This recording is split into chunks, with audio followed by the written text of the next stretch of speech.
Atlanta Braves baseball is brought to you by Chevrolet, proud partner of the Atlanta Braves. By the Georgia Lottery, today could be the day. And by Comcast Business, all in connection and protection your small business can rely on. No one does business like Comcast Business. Rangers and Braves here at Truist Park on this Sunday, and we are glad to be with you for game number 98 of the season for the Atlanta Braves. And let's get you the lineup for the Texas Rangers. Under the guidance of Skip Schumacher, Jock Peterson had a homer to start the ball game yesterday. He's back at the top of the lineup. Langford and Young will hit 2 and 3 for the Rangers. And opposing that lineup, as we mentioned before the break, Grant Holmes making his 18th start of the season. Yeah, Grant been a lot better as of late, what we talked about. And, you know, like anything for him, BG, when he does not have multiple walks, 3-4 start, you go look at his numbers, it is a massive difference. So I think, look, we know he usually throws strikes and gets ahead. Being able to put people away, get ground balls here, and let this defense go to work. Well, that leads us perfectly to our Ford Keys today, Frenchie. Exactly. Throw strikes like Grant. You know, this isn't a powerful lineup. You can maneuver your way through. And then from an offensive standpoint, look, we scored the most runs in July. Keep the bats rolling. Been good so far these first 2 games. It's hot again. Ball should be carrying. Yeah, it was flying out yesterday. Braves put up 15 runs on Friday. Let's see what happens here on Sunday. Peterson is ready. Holmes is ready. And away we go. Right on time here, 1:35 Eastern. Yesterday, Jock Peterson, that solo homer in the first off of Owen Murphy. Murphy was making his first big league start. He was optioned back to AAA today. Line drive, foul, 0-2.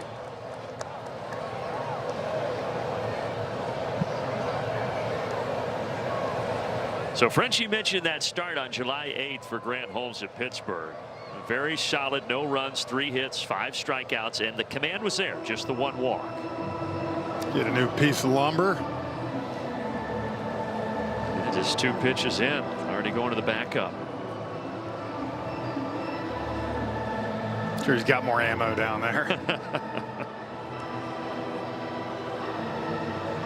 Homer yesterday for Peterson, his 16th, tying him with Jake Berger for the most on the team. Those are the recent numbers that Frenchie was talking about. Just 2 earned runs over the last 18 2/3 for Grant Holmes. Been in a groove. And he starts in a groove, striking out Peterson.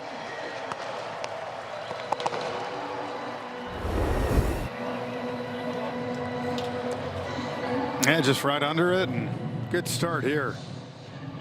Remember, Jock kind of set the tone yesterday early, hit that home run first at bat.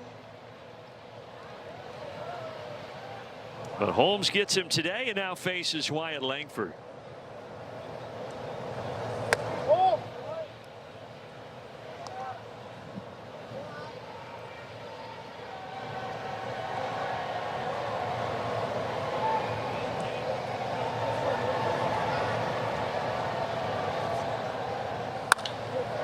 Line drive to left for a single.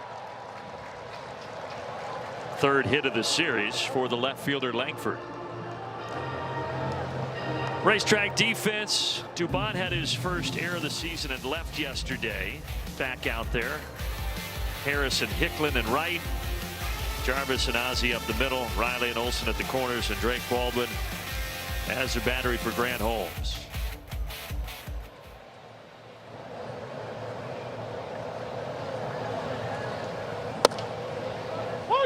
So Josh Young, the 3rd baseman, 9 homers, 34 driven in this year.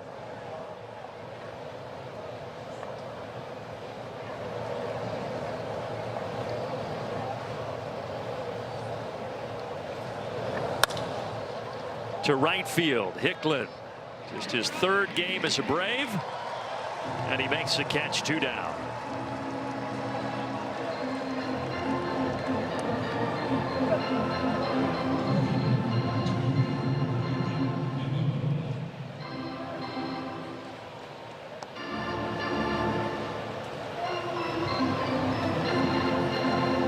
There's the NIMMO as Brandon Nimmo steps to the plate. Matthew always does a good job with that one. He had the hit that was the difference yesterday, capping off that 4-run 6th inning. And that was the difference, as the Rangers would come back and win it 7-6.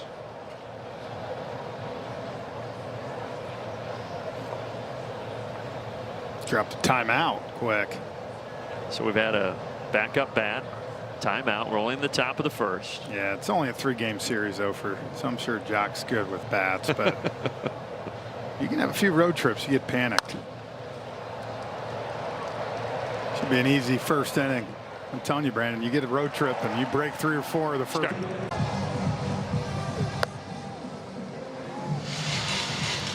89 degrees here on Hyundai Sunday at Truist Park. Braves and Rangers, game 3 of the series. And Drake Baldwin's had a whale of a series. 6 runs driven in. He's back at the top of the order for Walt Weiss today. And on the mound, a longtime veteran, 316th career start today for the 36-year-old Nathan Eovaldi. Yeah, this guy's had a long career, man. Some good years. Again, you see that does not walk a lot of people. He's been durable most of his career. And he's got that great split. And he's gone to that more and less the fastball. He used to be more when he was with Boston, even earlier Texas. A lot of fastballs. But likes that split now and again, giving up 19 home runs this year. So first pitch, Baldwin through the right side. Drake Baldwin has found a lot of success swinging early, and he finds a gap leadoff single. How many hits is that now in this series for Drake? 6. Yeah, I mean, just it's like baseball's not supposed to be that easy. And what I love is because of that, look, you know, maybe they shade him a little more depending, right, if he's pulling the ball, but because a lot of his hits have been to the left side, right, it opens up that hole.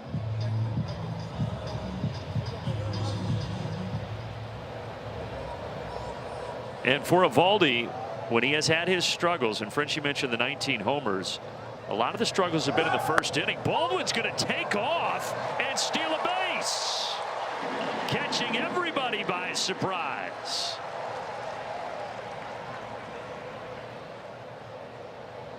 Yes, he did. Caught me by surprise. It is his 2nd stolen base of the season and of his career. I guess he had no idea. He's like, what is he doing? What's going on here? All right, so Baldwin in scoring position. But 8 of those 19 home runs for Eovaldi have been given up in the first inning. So if the Braves can jump on top here, that's how teams have had success against this veteran pitcher.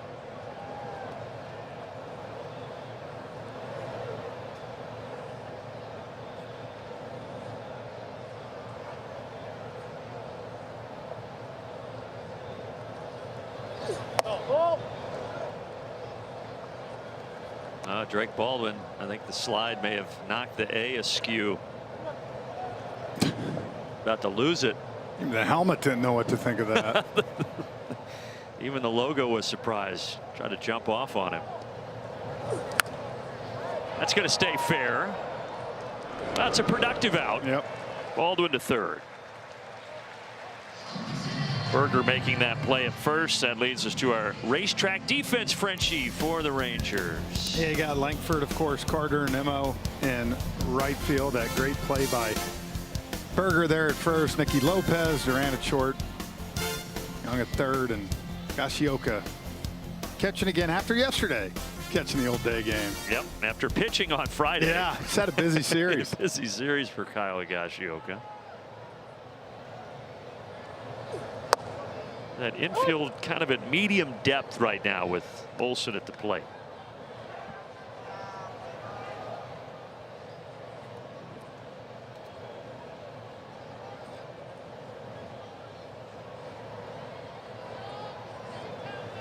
Yeah, I don't think he's going on contact. I bet it's more of a read if it's a high chopper.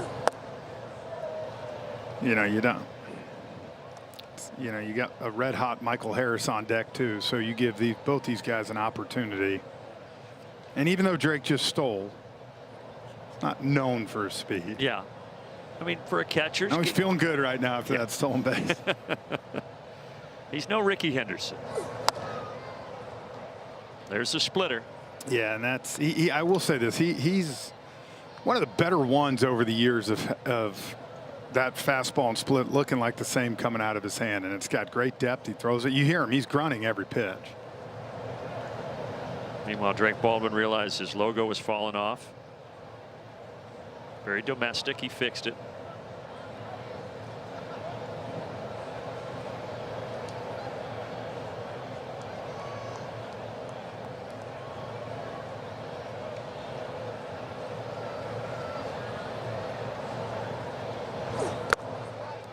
So that splitter, opponents hitting under 200 on it, 58 strikeouts. Only Kevin Gausman of the Jays has thrown more splitters than this guy Eovaldi this season.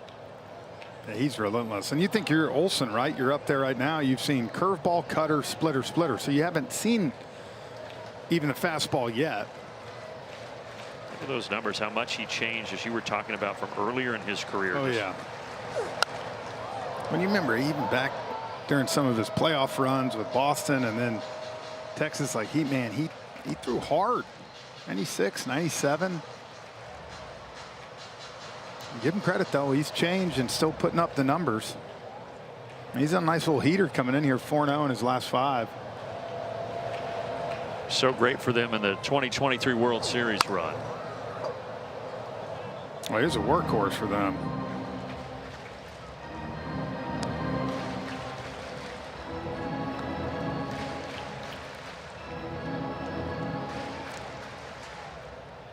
Olsen 2 for 13 against Eovaldi when these two have squared off over their careers.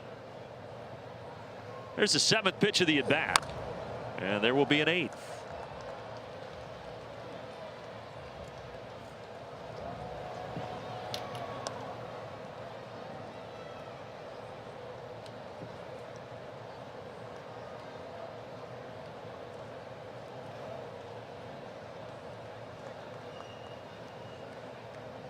Three straight foul balls. Full count. Well, if nothing else, Matt Olson is making Eovaldi earn it.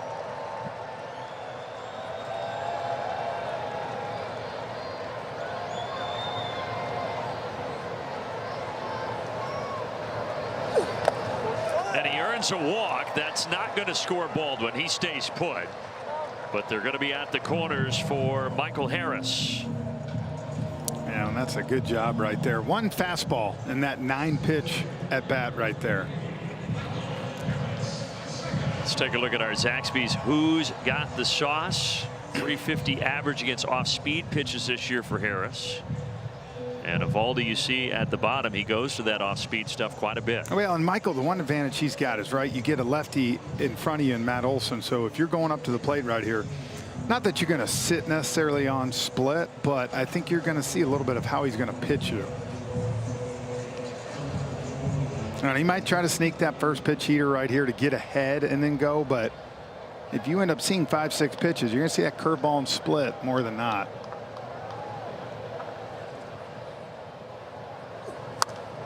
Harris gets a hold of it to right. Nimmo on the track will bring it in, but it will produce the first run of the ball game. Let me tell you something right now. Eovaldi is lucky he's getting that baseball back, and this game's not 3-0. He spun that first pitch curveball up, and the way Michael's been swinging it, man, did he just miss this. Look at that. That's the one you dream about, man.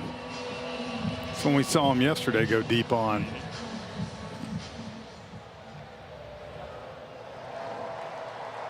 But Eovaldi able to keep it in the yard. Braves jump on top 1-0. Now here is the birthday boy, Mauricio Dubon, 32 today. Born on this date, July 19th of '94 in Honduras. Came to the States at age 15 to the Sacramento area. Had a great high school career and eventually drafted by the Red Sox out of high school in 2013.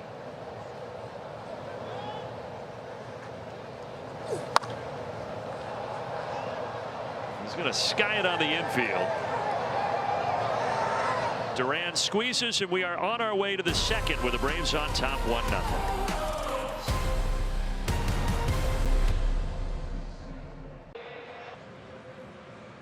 A large role over the course of a successful season, but Jim Jarvis is one of those guys. And obviously he returned to the big leagues earlier this month, and I had a chance to catch up with him today, asking him about his All-Star break experience. And he mentioned, honestly, he didn't love when it came because he was starting to finally feel comfortable at the big league level. But that has continued into this first weekend of the second half. He feels like he's getting a better feel for the routine. I mean, Frenchie, as you know, there's kind of a hierarchy when you get up here as far as who gets in their work at what time, and some of the younger guys kind of have to work around the schedule of the more veteran players. But the bottom line is Jim Jarvis is starting to kind of get a little more stable footing here in the big leagues. Yeah, and he keeps playing like that. He'll work his way onto a little more cage time down there, guys. I'm reserving the 345 spot.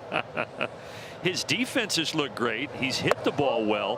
When he was called up, Frenchie, in June, it was a whirlwind. He found out at the last minute he had to fly across the country to Seattle and only got 2 opportunities, one in Seattle, one in Dodger Stadium. It feels like now he's adjusted. He just feels so much more confident.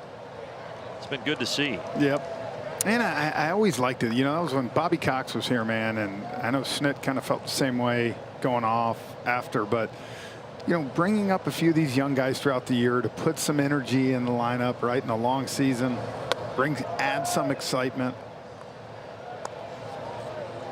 More than that, though, can we talk about the trivia question? That was just well, and it works because he made his debut this year. The trivia question at the stadium in between the half inning was how many players have made their debut for all teams this year at the big league level.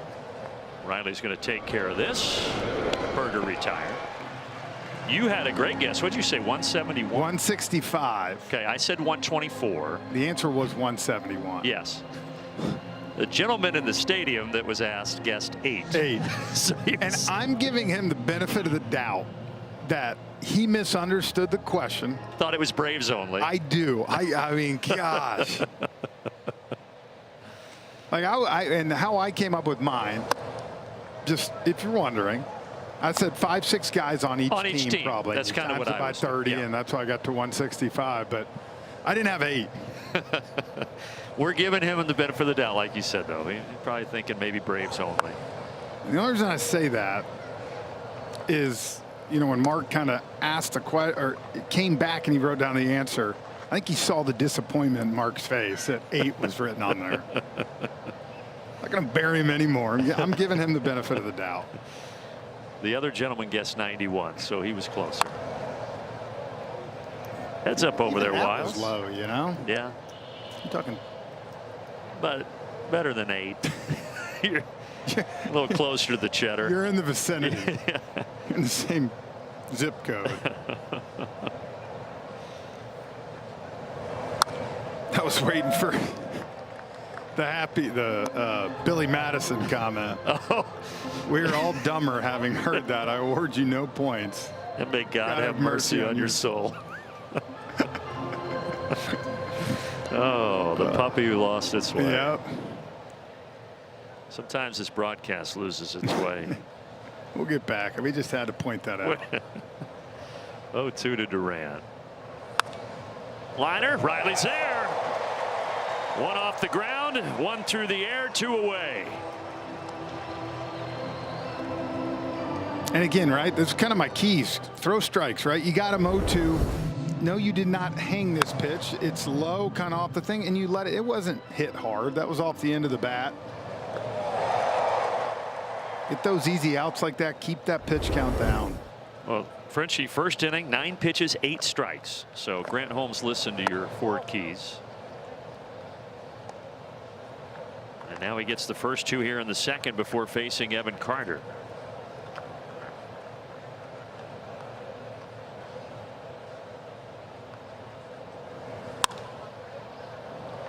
And this is going to be an easy peasy 1, 2, 3, top of the second. Did you notice Dubon get out of the way? Yeah. I wanted to raise his hand. Michael, you take this. That was good.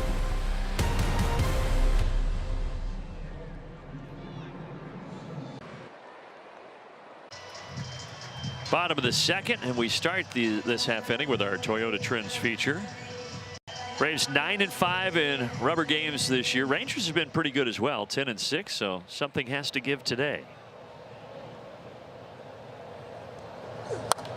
And And that's one of the ways that the Rangers, even though their run differential on the season is not good, they're still 50-48 because they have been good in close ball games. 18-10 in one-run games. Hence yesterday, yep. right?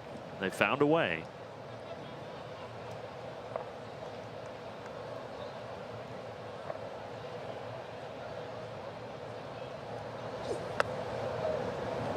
They're still clinging to a small lead over Seattle in the AL West, and the Braves with a 2-game lead over the Phillies heading into today's action.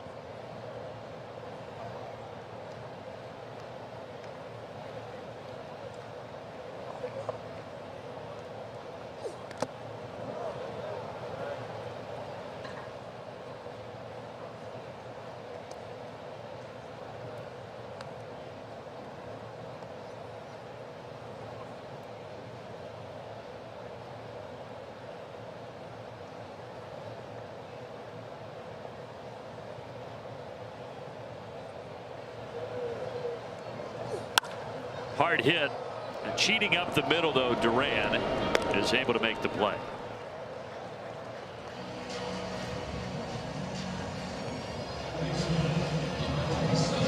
You know, you can't do the shift, but man, sometimes these shortstops go right on the. Have you ever seen that called? I haven't seen that called. No. Yet. What's the ruling? Well, you can't go past the midway point of the bag. Yeah, I get it, but what if a guy is a little bit? Oh, you mean what's the penalty? Yeah. Because I'm telling you, he was pushing the line there on that one. Like, you know, if the umpire at home looks over, it's a good question, right? You have a lot of good questions. I don't know about that. Problem is you don't have any answers. That's a good point. I need CJ. Let's see where he is. He was far enough. Yeah, he just got there quick. But I'm just curious what the penalty is. The batter can automatically be awarded first base. First base? Yeah. And the fielder's charged with an error as well.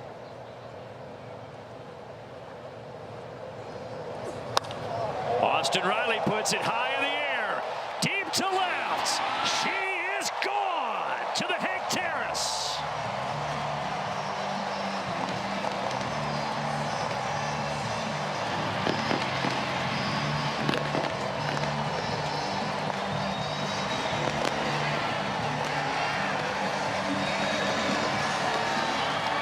If you remember, partner, Friday night, my 4 keys was get that man going, right?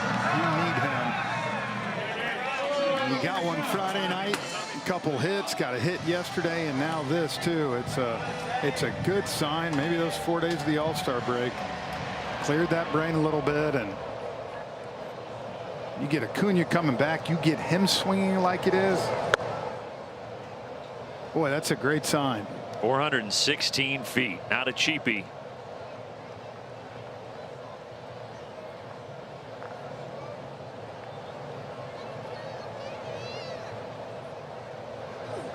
And he is one of, Austin Riley, the great guys in the game of baseball, not just with the Braves, but across Major League Baseball. And I understand it is a performance-based business. No doubt. You don't get paid to be nice, but it's easy to root for Austin Riley, and so it's nice to see him turn it around a bit.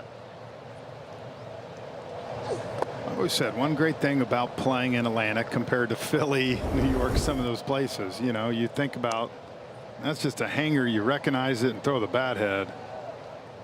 Those are the ones that go the furthest, man. But think about Michael Harris the first half last year. One booze, he was able to work it out. Ozzie, the same thing coming back this year, and it's a difference. Yeah, of course we're biased, but it's a fan base that really supports its crew. They do, and so that's what I'm saying. You get a longer leash to be able to work through things.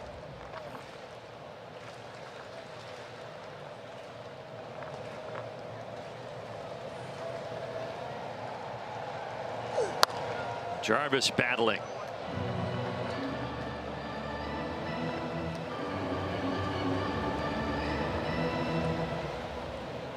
And for the Braves, after that Riley homer, they've hit 24 homers in July. Remember, in June, they only hit 19 the entire month. So the offense is back.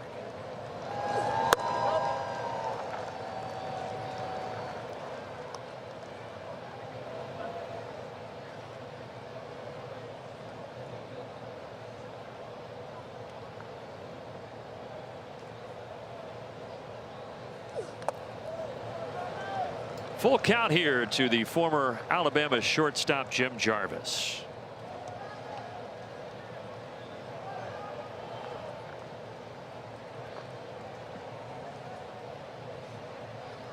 First time, of course, that Jarvis has seen the veteran and the two-time All-Star Nathan Eovaldi.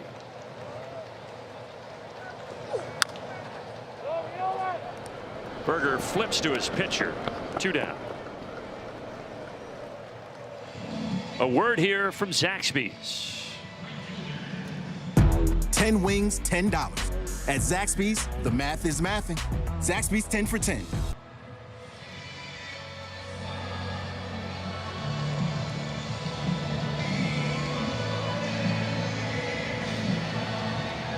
I'm calling it. Brewer's going to hit a bomb today.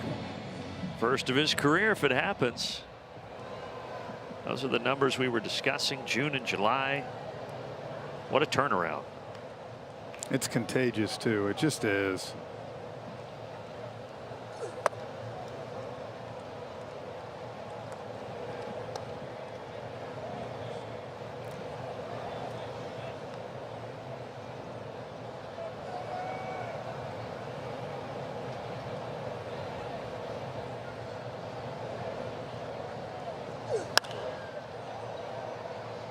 Brewer Hicklin getting called up right before the All-Star break when Yaz went on the IL with that left elbow inflammation. So just his 3rd start here in that Braves uniform. If you were with us the other day, we told you about him growing up a massive Braves fan in Huntsville, Alabama. He said as a kid, I wanted nothing more than to put on that Braves uniform and have that opportunity, and now he gets to live that out at 30 years old.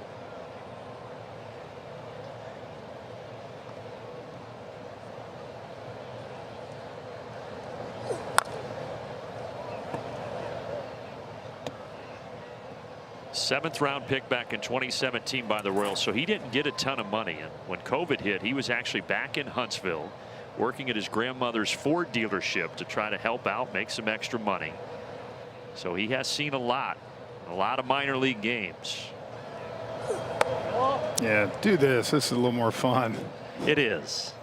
Slinging Fords, slinging baseballs. Look, I appreciate it. Wheeling and dealing some F-150s. But I'd rather see him driving the ball in the gap and running. I think he would too. Called strike. That was in there, but Austin Riley's was out of here. Solo shot. Frenchie, this was a tape measure job. It was. Got the 0-2 hanger. 4-16 into the Hank Aaron Terrace. 2-0 Braves as we head to the 3rd.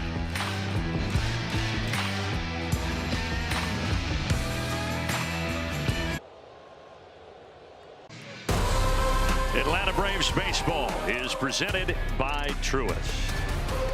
2-0 Bravos with 2 innings in the books here at Truist Park. Jeff Francoeur to my left, Wiley Ballard downstairs, Brandon Gaudin with you on this Sunday. Grant Holmes back to work here. Is Wiley working today? He is. He's got his shades on. He's got his Top Gun look going again. Hadn't heard from him. I didn't know he was around. He did the active cash credit card hit earlier. Oh, he did, didn't he? At Jim Jarvis. Yeah, sorry. Sorry, Wiley. Now he's spritzing himself. Totally forgot he already did that. Whoa! Thankfully, that did not hit Grant Holmes. Lopez out to center field with a single. That was 1-2 off the bat. Yeah, I was afraid it was going to hit him right near the ribs.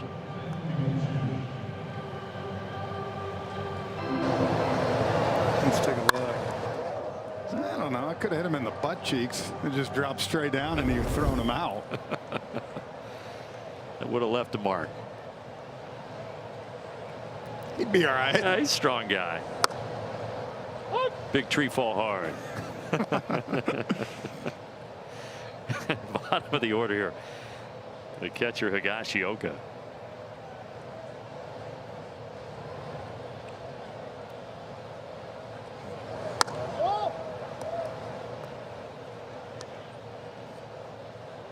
You know, I think sometimes, like when you're catching Grant Holmes, it'd be so tough sometimes for like Drake back there because he is around the plate all the time. So when you talk about the challenge things,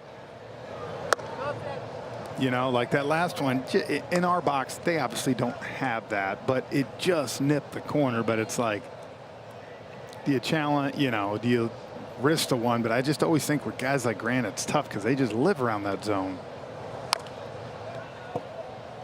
And it's tough to know if you're Drake Baldwin, those mid-leverage situations. Yeah, and I guess like anything, 0-1, ninth hole hitter, Right. not gonna. Third inning. There hasn't been a lot of challenges this series. Now there was only one yesterday. Both teams ended the game with both challenges. Now Michael Harris going to make the easy play here, and this was what we were talking about, ending the inning last inning yesterday. Of course, the miscommunication. Michael Harris sitting there, and Dubon comes all the way over. We can laugh about it now. Well, similar situation here today in the second, and look at Dubon's cut, and he raises his arm, and Michael Harris hasn't even got the ball yet. Yeah, I don't Oh, think that was great. I don't think we're going to see that collision again. No. On a casual fly ball. Dubon's like, it's my 32nd birthday, and I ain't screwing this one up today. But I loved how Michael hadn't even caught the ball, and he put his fist like, you see me, I'm getting out of the way. Like the end of Breakfast Club. Oh, yeah. That was good.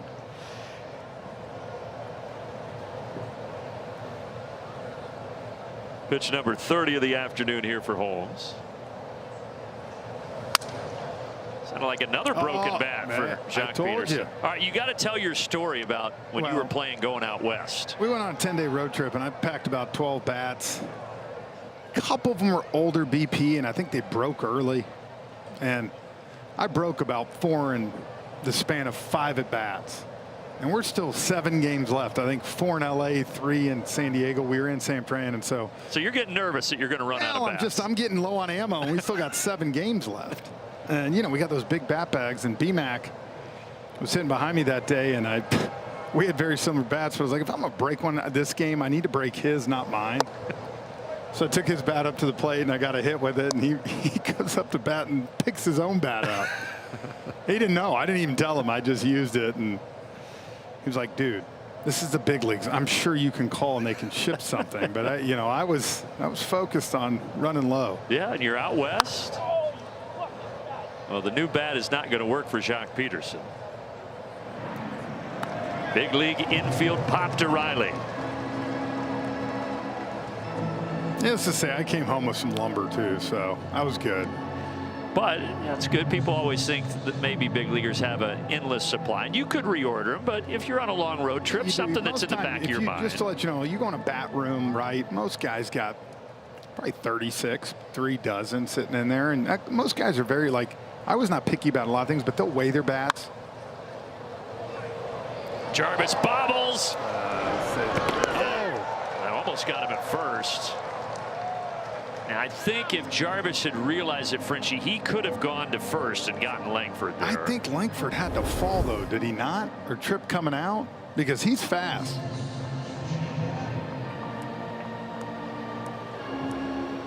It was a really good job by Ozzie, though, wasn't it, to recognize that and still throw it? I made it close. I don't think that he tripped. I just don't think he was running very hard out of the box. He might have thought he's just going to flip it to second. There will be an error on Jarvis. Yeah, so each guy's got this little bag, right? Well, let's take a look here. Oh, you're right. And then at the last second, he almost tripped over the bag. Yeah. But continue. No, just saying. So a lot of guys, have 30, but you're obviously not going to bring that many on a road trip. So you think most time like 7 day, usually pack like maybe a bat a day, just in case. But start breaking them too much. You steal B-Max. No harm, no foul. Hicklin there. Yep, no damage off the air.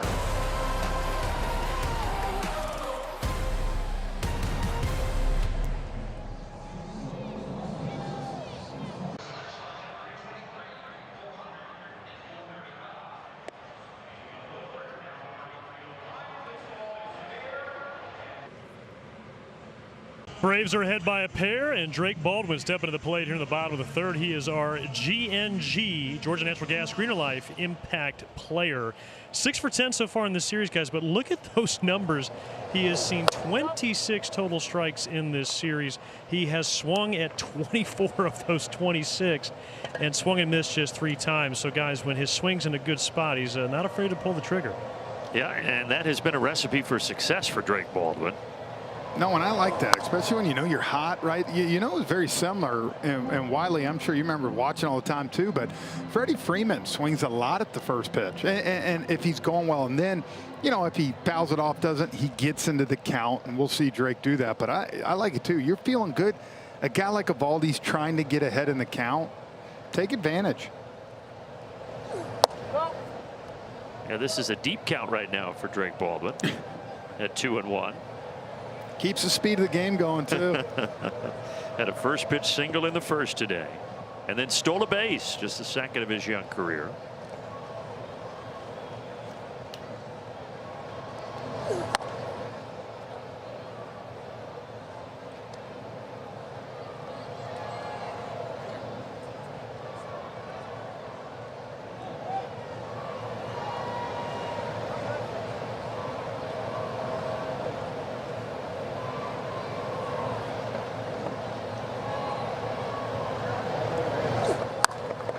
Drake Baldwin puts a charge into it, right center field, and it gets out of here. A Baldwin bomb to make it 3-0 Atlanta.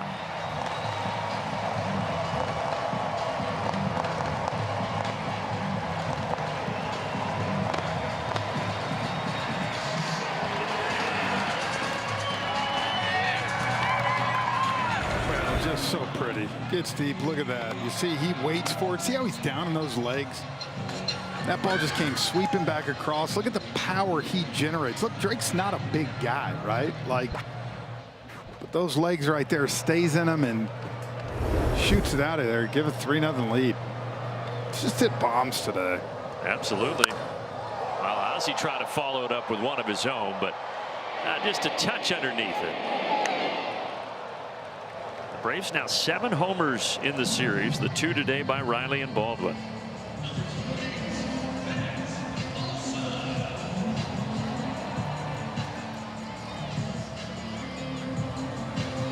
Making that slump that he had for those few weeks a distant memory, Drake Baldwin.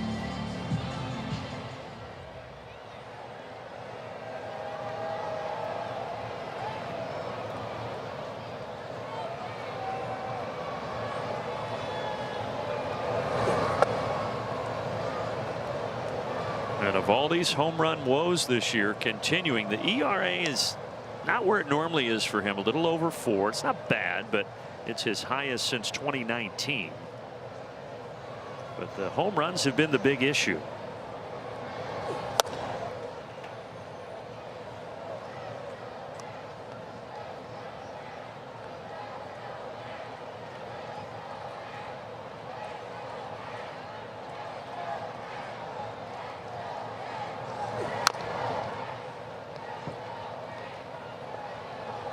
If you remember, for Eovaldi last year, he had a 1.73 ERA. Now, he didn't win the ERA title because he only made 22 starts because of a couple of issues with his tricep and his arm, but he was tremendous. Braves getting to him today, though. He does strike out Matt Olson.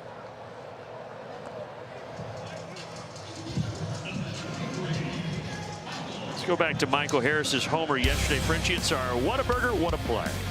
Yeah, this ball was hit well, kind of spun right across the middle part of the plate from Mackenzie Gore. Talked about it now, 3 career home runs off Gore for Michael Harris, and continues his great season. 17 homers, 57 driven in for the center fielder. My favorite thing, though, is the consistency, right? For Michael this year. Like, we've seen him get hot, of course, but go through some cold stretches. He's been really consistent from the first game this year, and I think that's a lot of the reason that you're seeing, you know, Walt throw him in the 4-hole. If there's one thing we've seen with Michael, man, he's hit leadoff, he's hit 9th, you know, he's hit everywhere, but the consistency of what you're getting now, righties, lefties, it doesn't matter. And that's kind of the maturation process, right? Over the years, he's grown, figured out his body, figured out what he has to do to prepare every day. And now, you know, he's playing a huge role in this lineup. Yeah, so often in that 23 season, it was out of the 9-hole. We've seen him, as you said, bounce all over this year, but producing pretty much everywhere.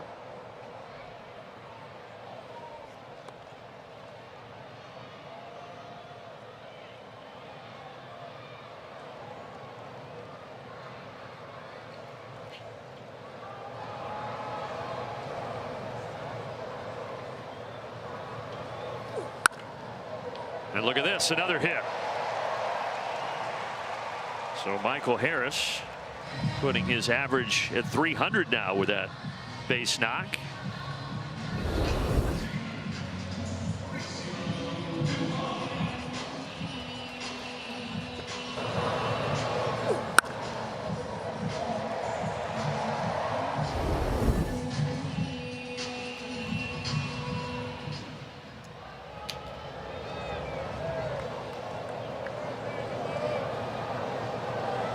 Dubon popped out in the first, out in front of that 74-mile-per-hour curveball.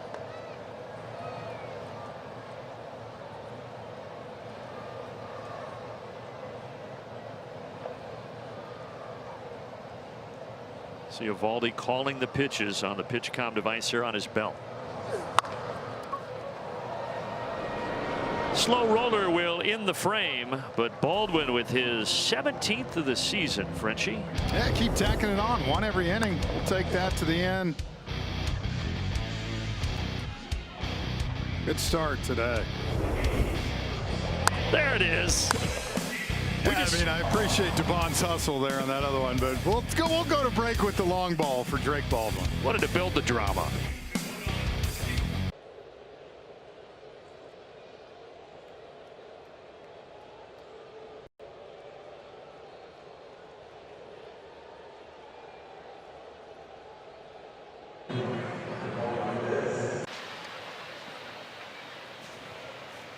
Well, Drake Baldwin 7 for 11 in the series, a couple of homers, 7 driven in, and now back behind the dish, ready to do some work as Grant Holmes is on the mound again.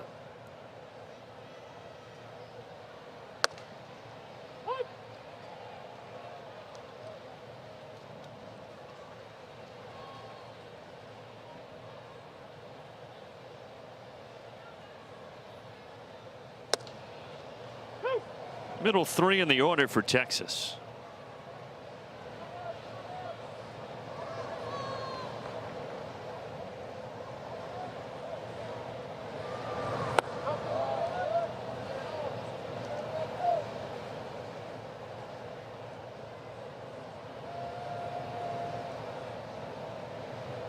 Holmes 1 strikeout. That came to Peterson to start the game.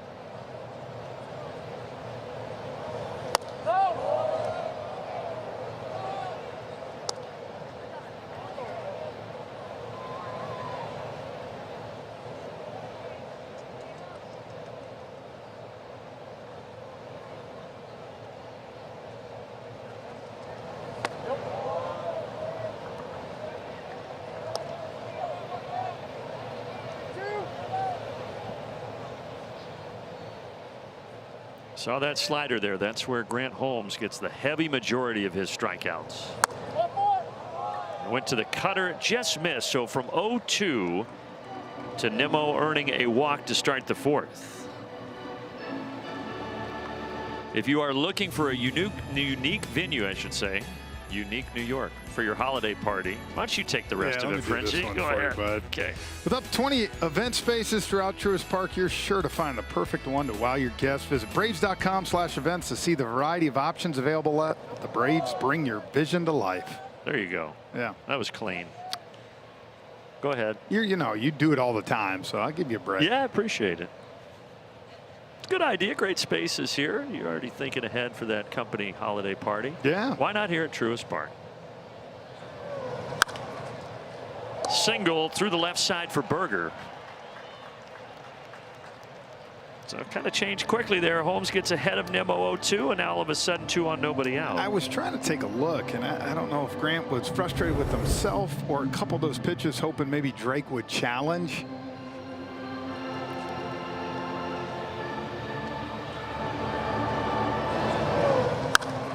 They were close, but they missed a Nimmo. No, they did, but you never know, right? When Yeah. you're in the heat of the battle out there, and like you said, of course, they can't see that strike zone box. Now Duran, he lined out to Riley in the second. right, and I think Grant, he had a front row view yesterday to see the Braves jump out to a 5-1 lead and then watch that thing 4-1 lead and watch it disappear.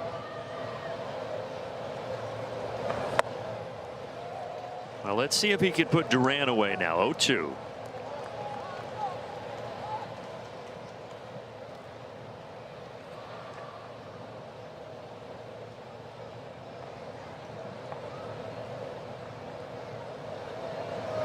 Yes, he does, and it's on the slider. Yeah, did a good job. Expanded 0-1, got him to chase outside, and so what does he do? I like this. I don't like guys overthinking, complicating, go right back to it and go a little bit farther off and get an easy swing and miss. Now 53 of his 78 strikeouts this year have come on that pitch.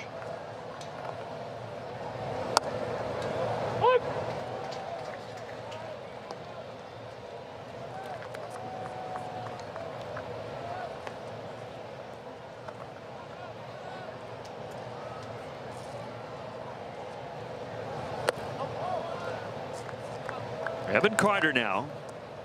Fly out back in the second inning. He was the guy we were talking about yesterday. His 2023 was kind of a surprise. Didn't debut till late in the year. Ended up starting 15 of the 17 playoff games for the Rangers when they won the World Series. He grounds this sharply to Olsen. There's one. Holmes scrambles over. Safe. I was hoping it might have just been on the edge, but Grant's not arguing too much. Well, they're going to say it. That's why I didn't know if it's one of those that, you know, you're always kind of feeling around and sometimes you might tick the bag. The throw definitely beat him. Yes. That was a great job by Matt. Throws a perfect strike. Yeah, see, I think Atlanta's challenging the safe call at first base.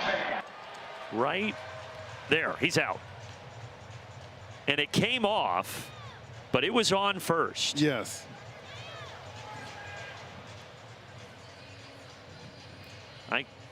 I think this is going to be the money look here. Yeah, I think he's out.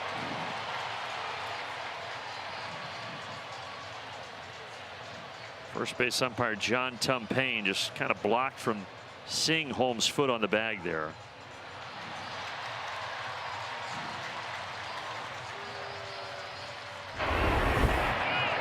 After review, the call on the field is overturned. The runner is out. Atlanta will retain their challenge. A double play to end the fourth. Well done by the Braves defense and Grant Holmes.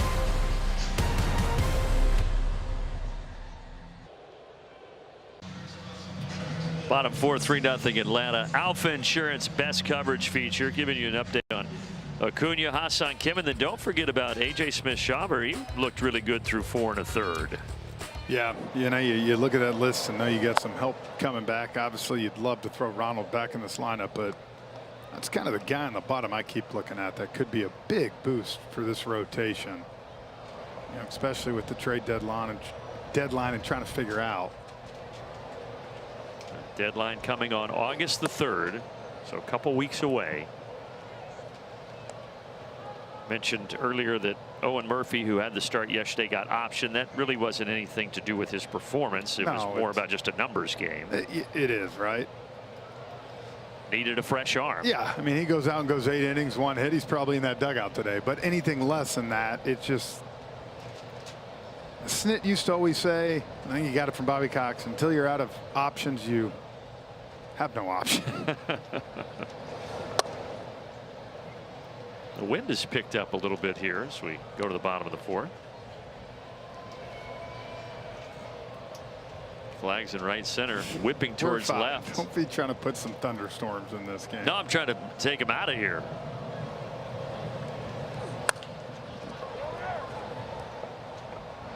Now Smith bouncing out to Berger.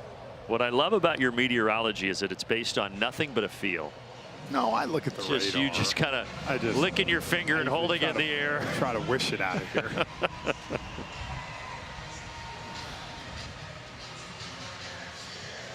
Well, I know I'm having to hold down my papers, so.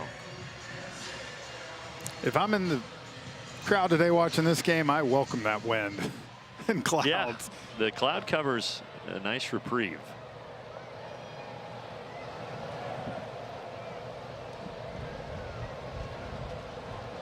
Riley long homer in the second inning.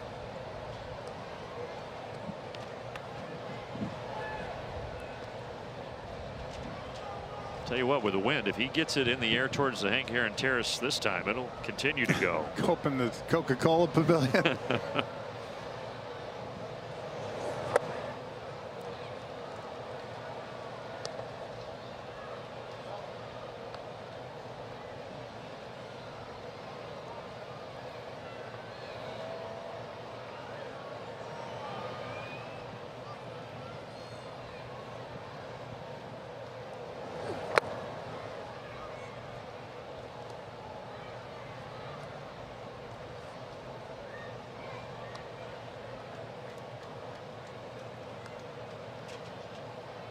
Eovaldi has had his struggles today. Not certainly a disastrous performance by any stretch, but the Braves with a couple of homers, up 3-0 here in the fourth.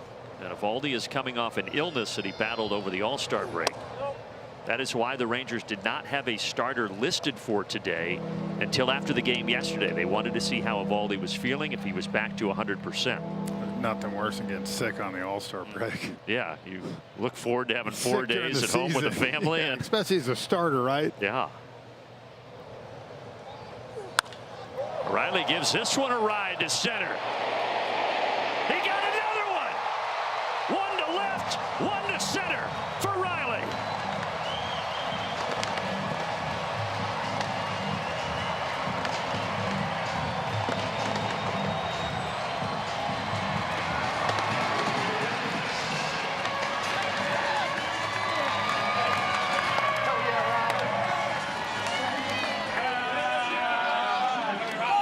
That was like a stock 3-iron right there, man. Just cut through the wind, dead center. You know, you might have thought Friday night, he hit the home run off a position player, right? Well, he's got 2 today off a good pitcher. One on a curveball, that one on a fastball. And you're right, he stung that. He's right through the wind. It's called backspin right there. You don't hit that ball that far if you don't have that carry, which is a good sign when you see the ball come off like that.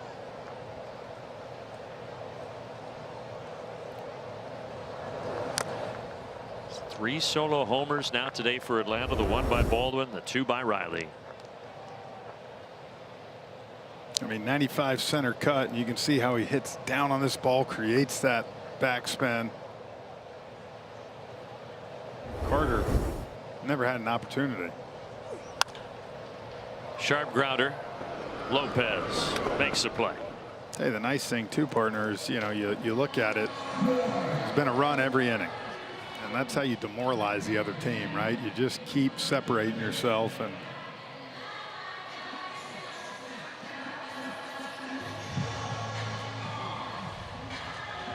it's now 25 runs in this series for the Braves. Yeah.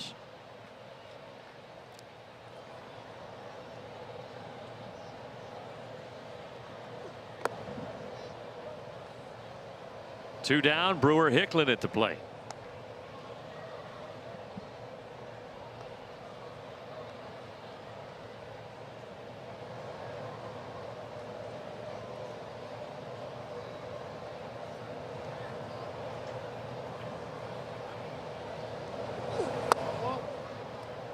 But you wonder, coming off an illness, pitching in this humidity, well, it doesn't help. Affecting Eovaldi just a bit.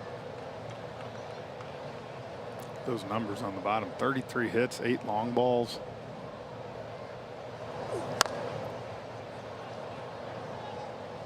And again, it's not Eovaldi's not pitching bad. He's just the Braves seem every inning to get one big hit that kind of keeps distancing themselves.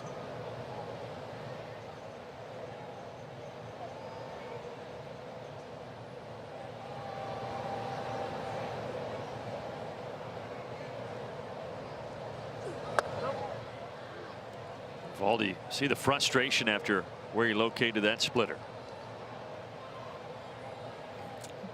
2, right? 2-1 count with Drake Baldwin on deck.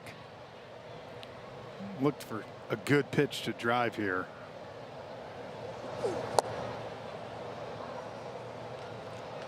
Now Hicklin's not going to be happy. Thinking the same thing. Yeah. You know, he was thinking 3-1 launch mode. He threw him a split. By the way, the 22 homers now on the season allowed by Eovaldi. That's 4th most in baseball. A little surprising.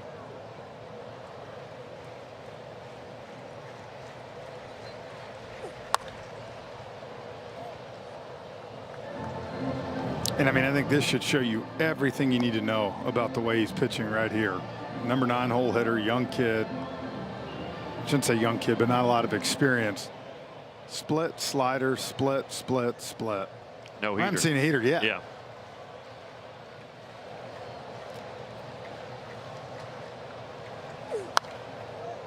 Until right there. Yeah, and I think he was ready for it. If you remember last time, he struck him out on that backdoor 2-seamer and caught him looking.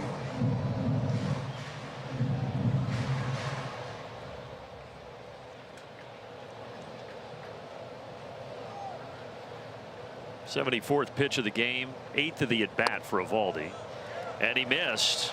So he does walk the 9-hole hitter, and he's going to have to face Drake Baldwin.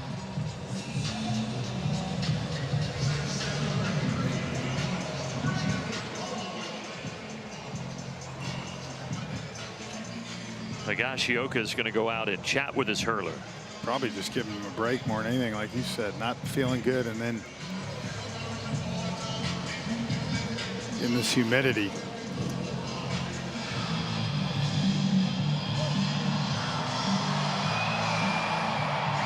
'21 in the second, but now 20 pitches here in the 4th. Yeah, I mean, you look at it, he's probably on pace to just log 5 today. And I mean, this is a guy that you go look back in the middle of the season, partner. I mean, back in May, he had 8 innings and then 3 of 7 innings. But the Braves have got to him today, including Baldwin's blast in the 3rd. They got a hanger here and hit it right into the Braves bullpen.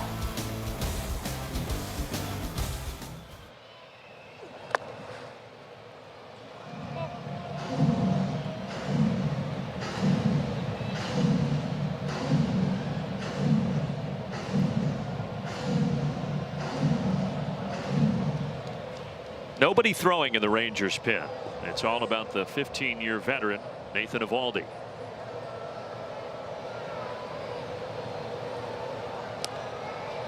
In his 4th season with the Rangers, remember he was with Chris Sale in Boston before that, 4.5 years there. Eovaldi and Sale won the 2018 World Series together with the Red Sox.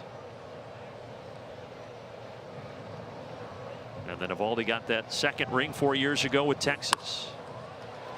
And another hit for Drake Baldwin, his 8th of the series, and it puts the runners at the corners.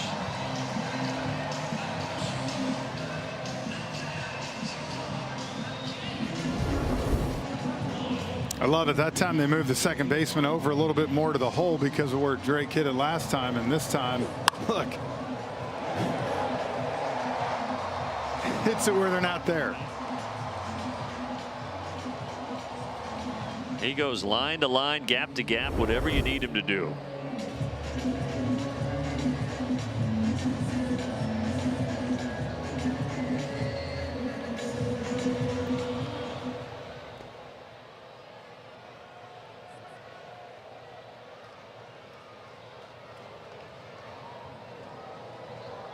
But now Ozzie. Liner, but he's ahead of it. By the way, you saw Baldwin talking with Berger over there at first base. Those two know each other well. Both played at Missouri State. They didn't overlap there, but with that connection, they've become familiar. Think they're getting any calls about some NIL money? Yeah. Hey, we need a little cash to bring in some pitchers. A little bit this way.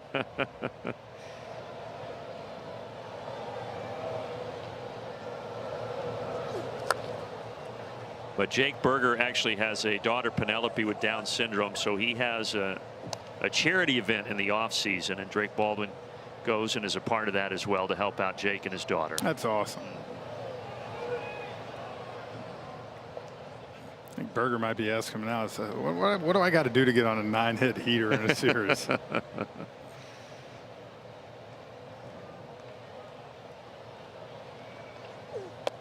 Way outside.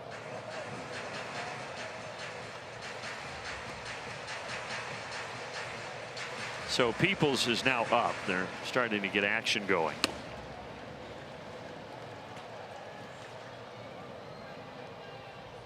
Eovaldi pitch number 80 today here at Truist Park. In the dirt.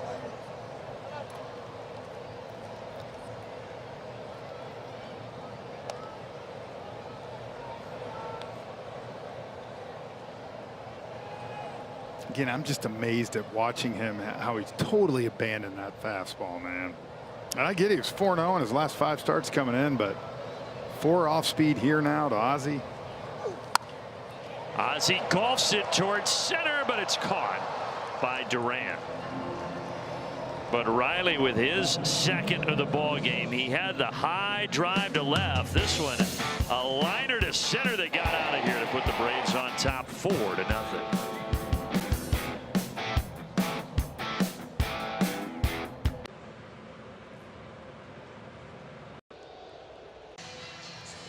See our Comcast Business Defend the Mound feature. Braves have been able to get out of some jams, and Holmes has done that again today, and so far pitching a shutout against the Texas Rangers. Well, and you remember yesterday down 7-5, bases loaded, 1 out, and Young got that double play ball. So we've given some traffic, but been able to get out. And today, Grant, nice 4-0 lead here in the 5th. Only 49 pitches through 4 innings for Grant. 8-9-1 here for the Rangers. And this is where you want to tell them, like, keep going, right? You had Sale go 7 innings the other night. You got 17 games in a row to start this second half. So, you know, if I'm Walt, I'm right now trying to pencil him. Give me 7. Braves did announce their rotation plans, or at least most of their rotation plans for the 4-game set with San Diego starting tomorrow. Elder, Lopez on Tuesday. Wednesday is listed as TBA, and then Thursday, Chris Sale.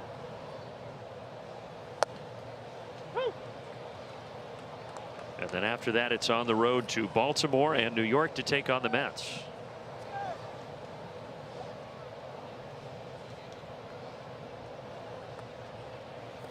Interesting, you know, that they don't have Sale penciled in for that Wednesday. You know, Wiley was talking the other day that Walter talked maybe of getting him more on rotation, but he went Friday night, so you would think Wednesday would be his regular rest, but they're going to give him another day. I think part of that could be trying to get Martin Perez back in the mix. He threw today and eligible to come off, I think, Tuesday. Yeah. He didn't throw a lot today, right? Obviously. No. A line drive single. You might slide him in there on Wednesday. Yeah. And even if you know that you're going to do that, you can't officially list a player as a starter while they're on the injured list. Yep. So right now it's TBA, but earlier today, here is Martin Perez getting some throws in.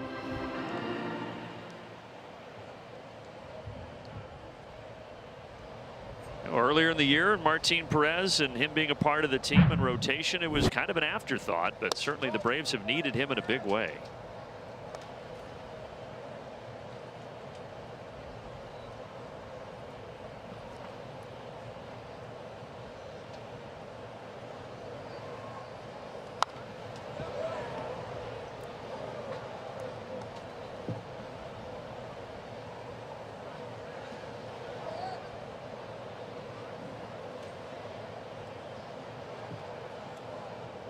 It's the 3rd inning in a row here that the Rangers have put the leadoff man on. Nicky Lopez 2 for 2. He's down at first. And now Higashioka with a 2-1 count.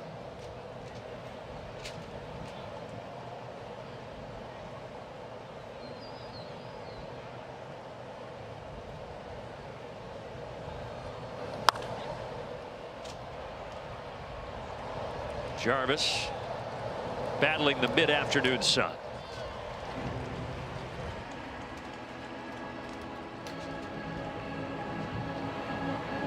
Outside of the plaza, you can watch the Braves game. Also can watch that big soccer match that's going on right now. Is there one? We're not supposed to say the name of it, but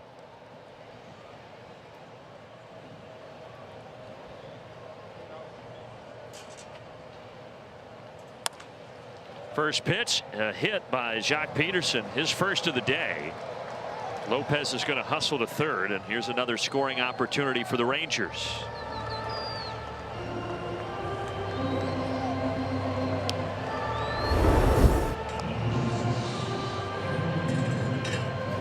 Talk about big league hitters making adjustments, right? Same pitch he struck out on first at bat. Same location, same pitch, and this time Jock lines it to right.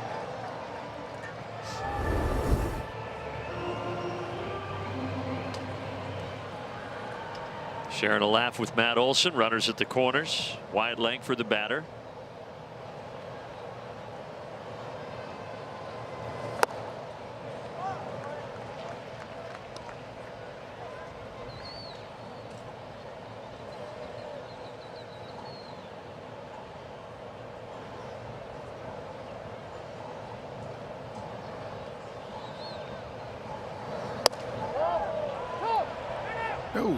Thought maybe he went. John Tumpain says otherwise.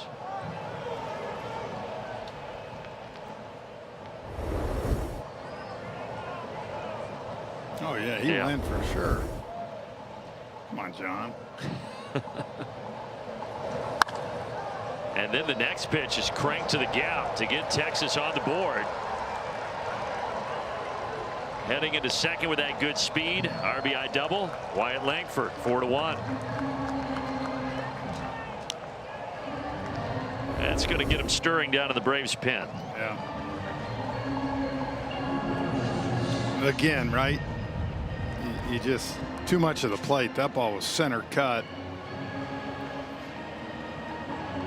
Good job by Devon cutting that ball off and making it closer at second, but as you said, with the good speed. Now it's about damage control here. Nobody is throwing yet, but they're having a couple guys, including Tyler Kinley, start to move around and stretch a bit.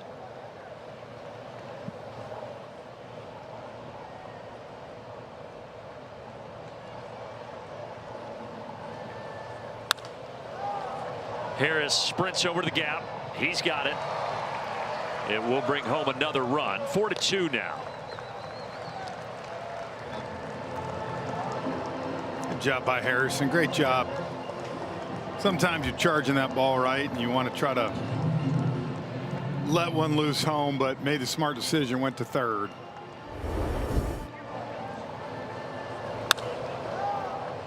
Not going to be able to throw him out, going to the side a little bit like that too.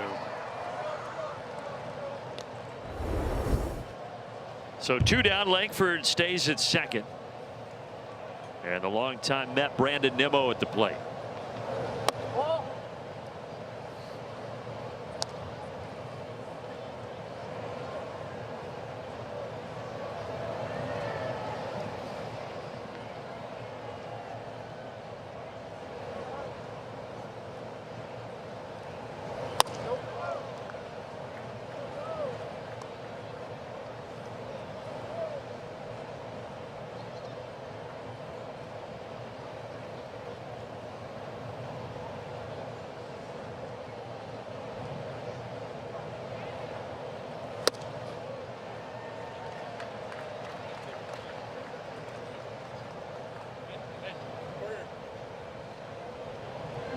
Trying to get a better grip on his bat, Nimmo.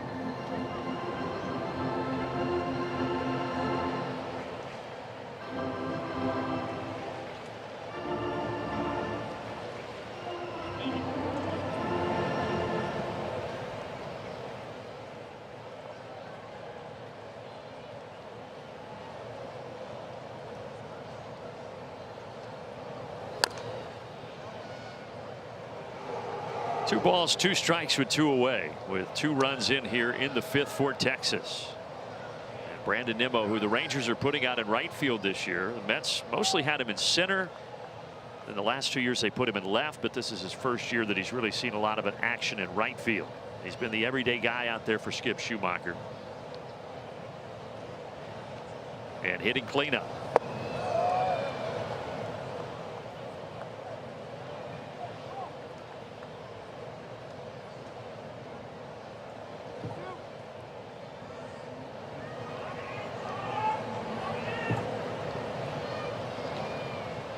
Payoff pitch.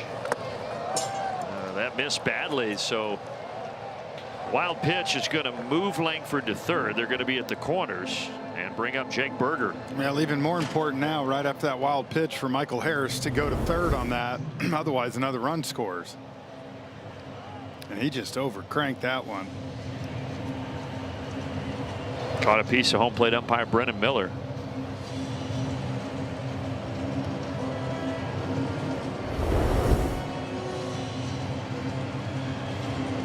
Jeremy Hefner's first visit to the mound.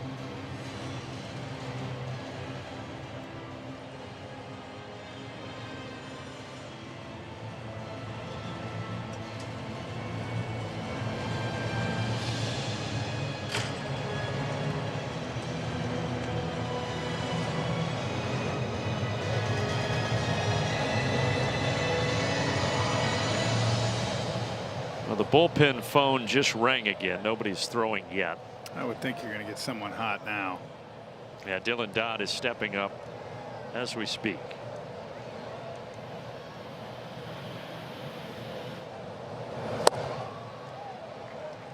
Holmes is going to try to end the top of the fifth right here against Jake Berger. Berger has had some success against Holmes. A single today, 4 for 7 with 2 homers against Holmes when these two have squared off. And he's going to get another hit here. And he's going to make it a 1-run ball game. Man, I think you're going to start trying to rush Dodd now. With the lefty Carter coming up on deck.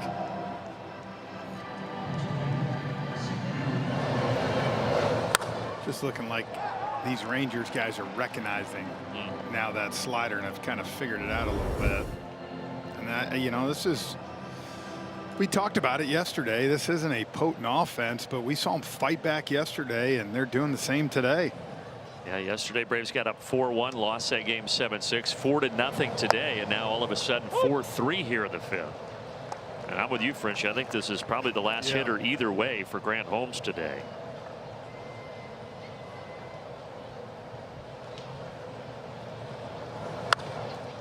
Looks like he's going to get it. Riley across. A 3 for the Rangers. We are halfway home on this Sunday at Truist Park.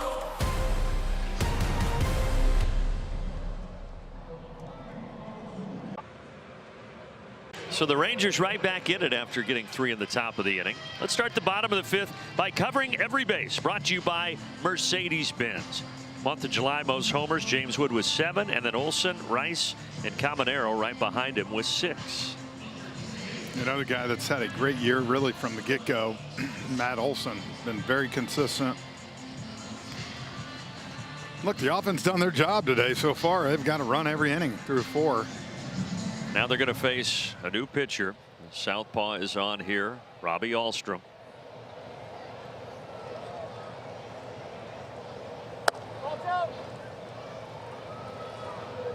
I don't know if they were going to make the change no matter what, but it looked like to end the inning, last inning, Eovaldi had just kind of hit that spot where he was done, man. Yeah, coming off the illness, giving up a few homers. And now with them back in it, they're going to see what their bullpen can do. Now, we talked about it. Their bullpen has kind of been an Achilles heel for them, especially over the last few weeks. And Ahlstrom has really struggled as of late. And he falls behind Olson 3-0.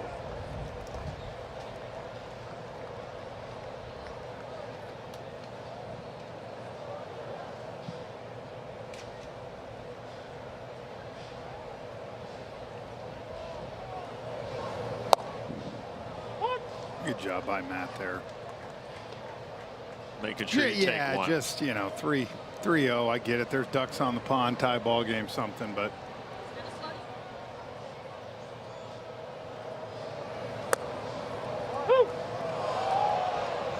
And Matt's not going to challenge.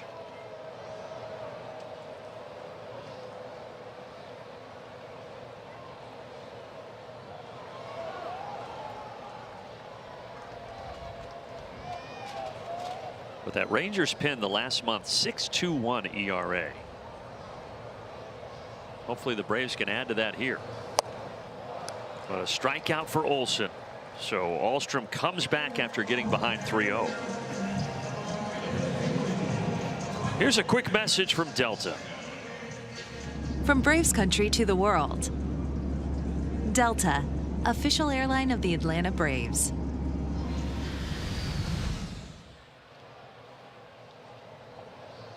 Packed in the Battery today. And over at the Omni. And Michael Harris just continues to hit. Yeah, it doesn't matter right now. Him and Drake both lefty righties. These guys are looking early in the count for something over the plate. Good job by Michael. Gets that strikeout. You're going to figure he's not going to want to fall behind again. Gets that first pitch heater and just shoots it back up the middle. You said it last time he was up, Frenchie, but you look at his numbers last year against lefties, 240, 280 now this year. That's a big jump. And you do that, you're going to put up numbers.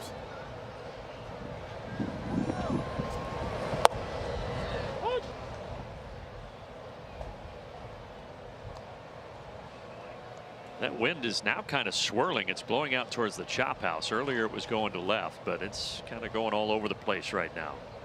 It really knows what it wants to do.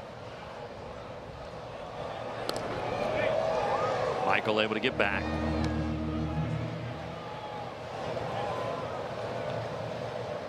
So if you get the ball in the air, anybody's guess.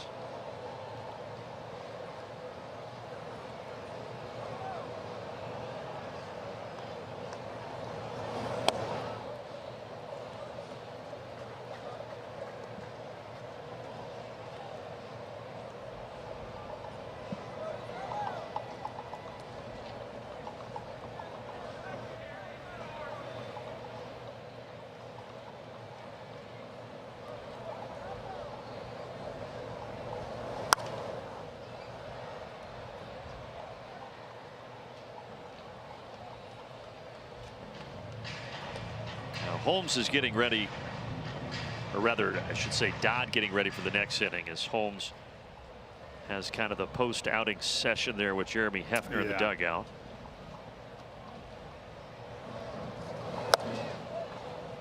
He hasn't lived with a fastball, or at least Evaldi did. And then Alstrom comes in. He's got the heater. He uses it there to get Dubon for the strikeout.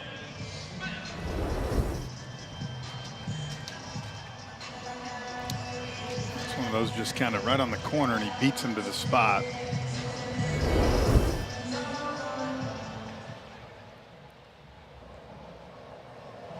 Two down for Dom Smith.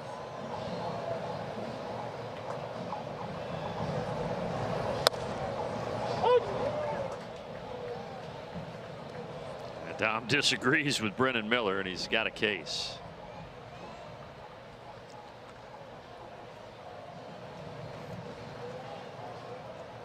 I'm sure he's probably, I mean, the umpires now, I mean, no offense, their excuses and challenge. Yeah.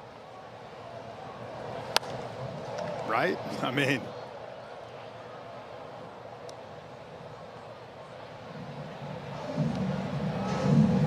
That's one I'd like to see Dom, just because he's got a great idea of the strike zone, right? He's usually very aware of that stuff.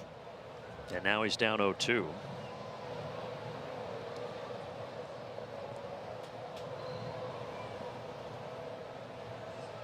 Brennan Miller back there was a college baseball player himself, that home plate umpire today. A lot of these guys at this level usually played either high school, small time college baseball, and then found their way into the big leagues as an umpire.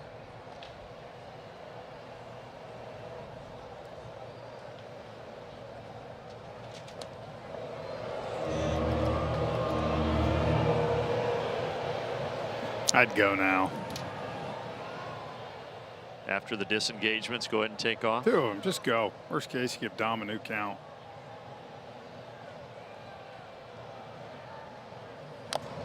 Stays put. Dom swings up in the zone.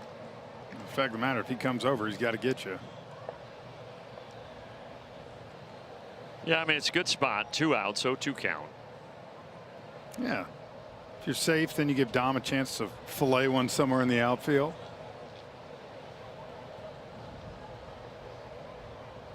He goes. It's not going to matter.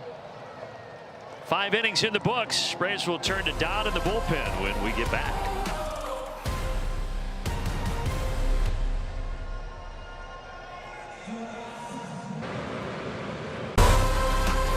You are locked into Hyundai Sunday at Truist Park. Rubber game of the series between the Bravos and the Rangers. Atlanta with a 1-run lead. And Dylan Dodd is taking over.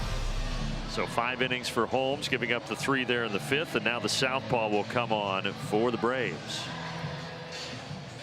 And Dylan kind of found his niche. This low roll. Good job yesterday again. Look at that, 140 against lefties, 137 on righties. Bottom 3 in the order, starting with Evan Carter.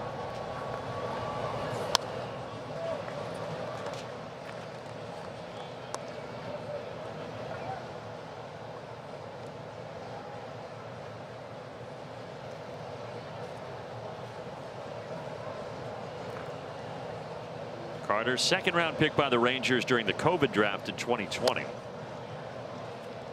Actually, Cawley is pinch hitting. Yeah. Correction. They wanted to use that right-handed bat.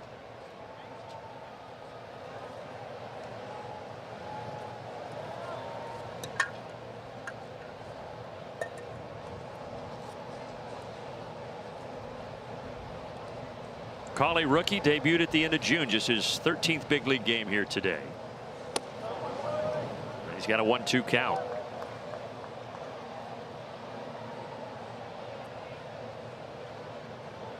And this guy has a ton of speed. I want to try to keep him off the bases.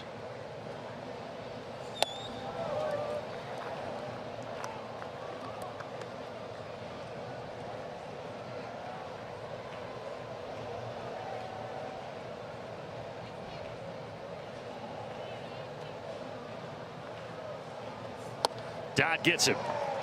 A cutter up, swing and a miss.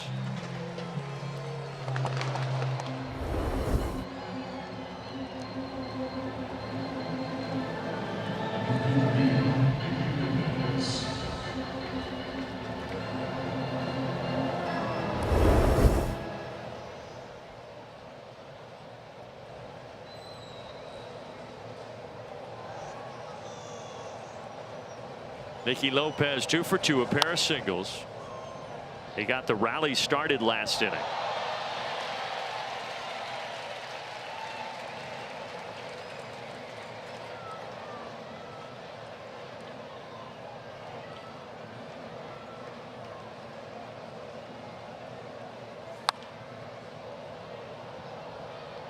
Is there going to be space in that corner? No.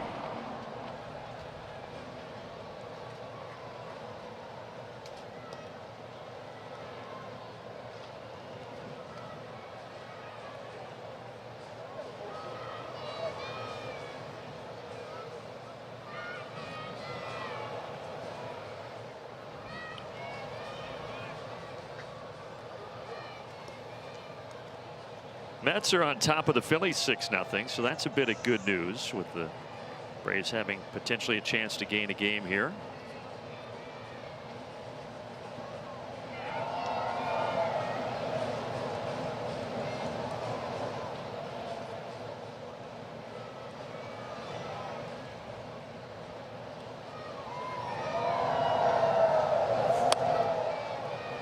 I don't know what's going to happen in the AL West. Earlier this year, looked like the A's were maybe going to be the team to beat, but they have tanked. They're 8 back. The Rangers are in first at 50 and 48. The Astros are just kind of hanging at 500. Yeah, they're hanging around. Seattle. I think if you look at that one, the Seattle's got the pitching. Yes. To me, to to do it. By the way, they've gone through 100 games. Then again, the Red Sox, look at them. They've won 12 in a row, and they're up again today. Left field, Dubon is going to pump the brakes. Well, Nicky Lopez back here at Truist Park, 3 for 3. It's interesting, though, with everybody below 500 but the Rangers. Now, when the Rangers get Cody Bradford and Jordan Montgomery back soon, a couple of pitchers that are coming back from elbow injuries, that should fortify their rotation. I think the question for them, Frenchie, is are they going to have enough offense? That's, I think Chris Young and that crew is probably trying to identify a bat or two. I think we said it again. There's so little teams that sell or compared to what you used to have.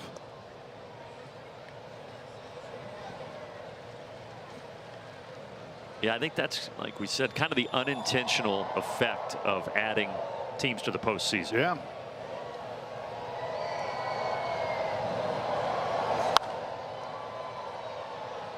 But I give you this, down the stretch in September, it does make everything so much more interesting again. And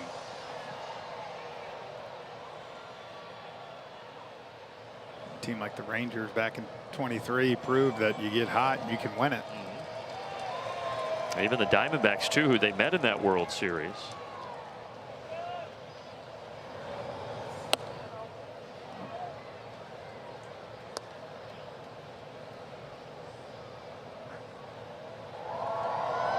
But I never thought the Red Sox would get above 500 again this season. So they've done something right there lately in Boston. I think Willie Abreu yesterday, back-to-back 2 home run games. It's impressive. They were down. They came back late. And we said it yesterday, but those 12 wins, that's matching their longest win streak going back to 1961.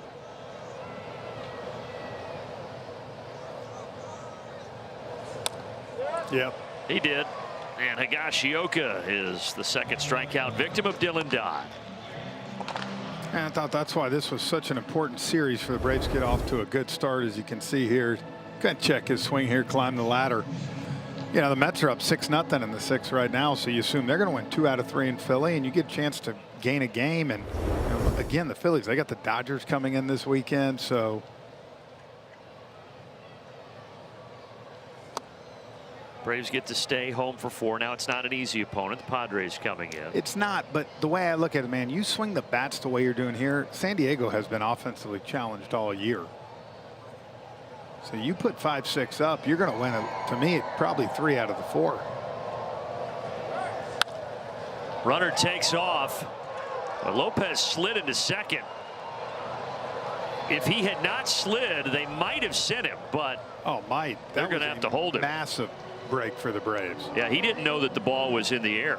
I always say this, you're taught, Nicky Lopez is obviously a great baseball player, but you're always taught to give a peek. Watch how he doesn't peek here. You're always taught to peek in, because right there you see he goes head first. If he's not, he's scoring easily and it's a tie ball game. Good job by Jarvis, kind of giving the fake like he's getting ready to get it. Well, Walt Weiss was hoping that Dodd could get Peterson, but now he's going to go back to the bullpen. He's going to bring in Fuentes here to try to get the final out in the 6th.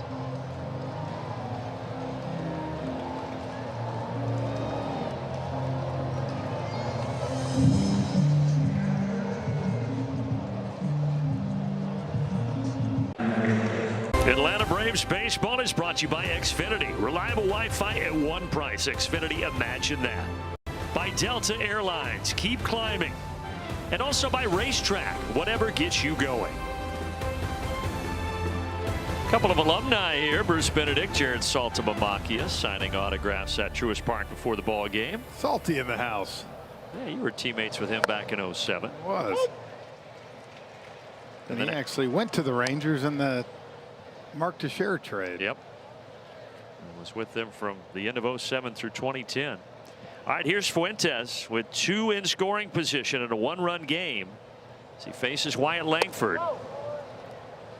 Obviously just a gigantic at bat here in a big portion of this ball game. Well, and again, just how quick this game can change, man. Going to the 5th inning, Grant Holmes 49 pitches, 4 innings just dealing, and now it's a big part here. That's why he brought Fuentes in to put this thing out. Popped up. Foul ground. Olsen has it.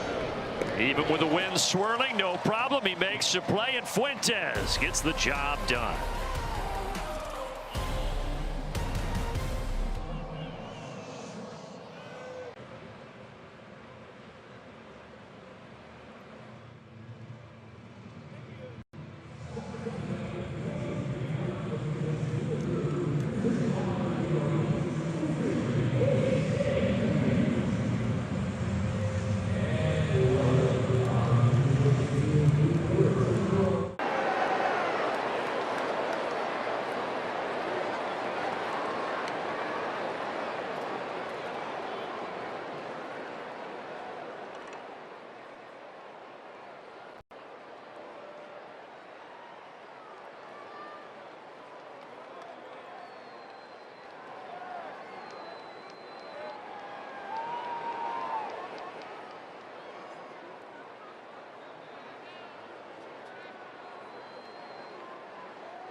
Austin Riley talked about a fresh second half. Gets a hanger back in the 2nd inning up into the Hank Aaron Terrace.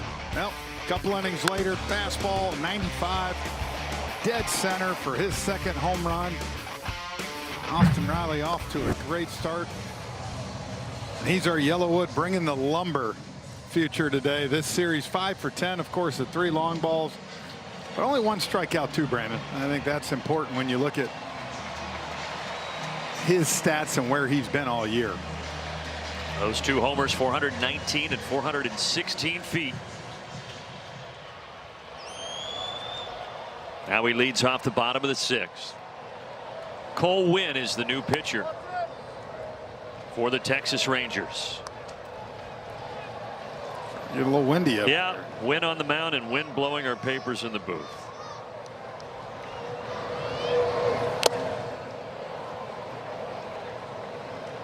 Colley stays in the game out at center field.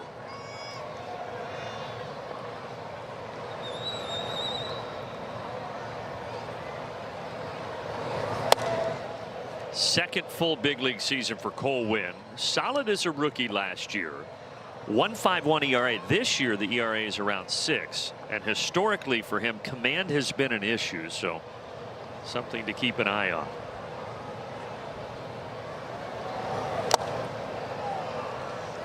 Good cutter. He went 3 kind of 4-seamers to start.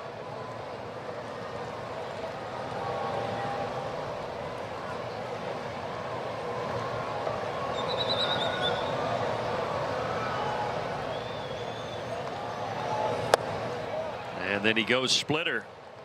And Riley with a strikeout, 1 down.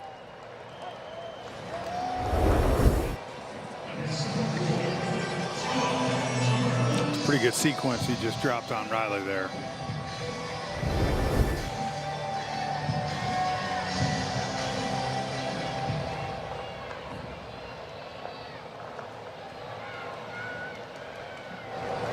A couple of groundouts today for Jim Jarvis, 0 for 2.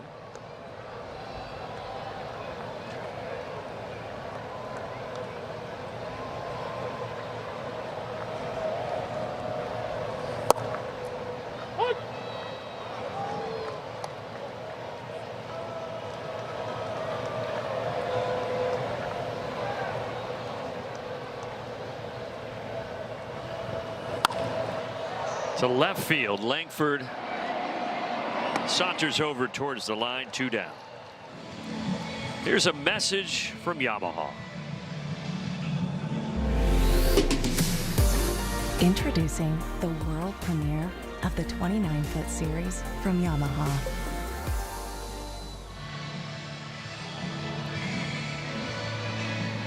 Now Brewer Hicklin, and like you, Frenchie, he was not only a great baseball player in high school, but a very good football player.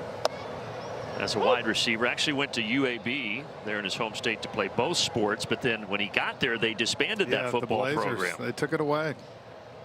They brought it back while he was there, but they weren't playing games against other teams. They were just building the program back up. So he actually practiced for a year and a half, but never got to play in a college football game.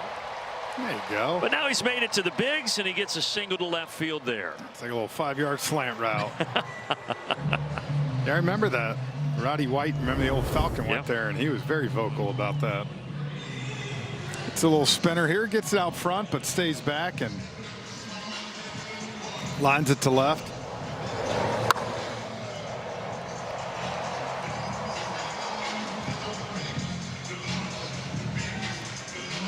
And like you, he's out in right field today, Brewer Hicklin. And Wiley just told me Drake has not taken a called strike since the 5th inning Friday night. And that was on a 3-0 pitch. Well, whatever you're doing, Drake, just keep doing it. Keep doing it. 3 hits today, 8 in the series. Wiley had that computer down there for a reason. His computer's between the ears.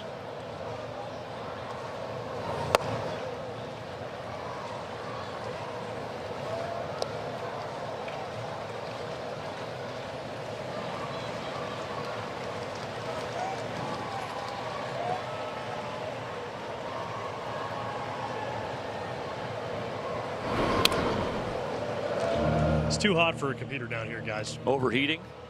You look really comfortable. I am very comfortable. Victoria and Anna Paula have gone away. Brave social team. They said it's too hot, so I've got it's a luxurious space here. Too hot, or did you scare him away? They said too hot. I don't. But yeah, no computer needed today. Where's the fan? Is there a fan down there? Right behind him to the right. I can't see. Oh, there it is. Yeah. That one. I got one out there. I like this one. This one's what we call the on-the-go fan. You can use it in a variety of situations. You got your shades there. Hicklin's going to take off. Slap to left. And Drake Baldwin is 4 for 4. Unbelievable, man. And he's done it about every way you can. That was not an easy pitch to hit. Yeah, I thought, look at that. It was catcher's interference. I'll take the single. I don't know, that could have helped him, right? That could have ended up being just a line drive to left field, if not.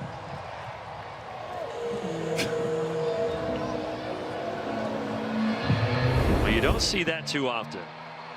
When you see catcher's interference, it rarely results in an actual hit.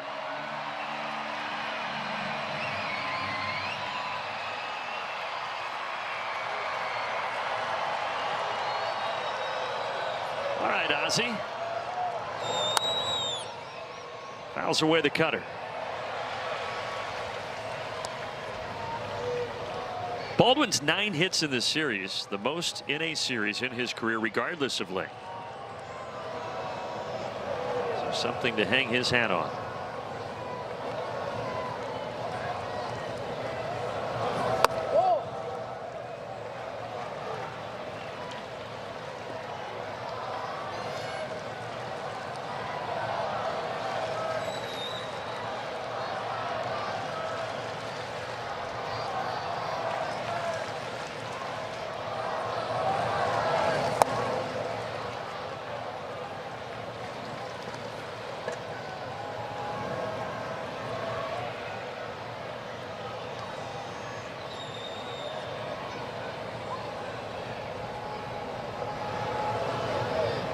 One-two to Ozzie.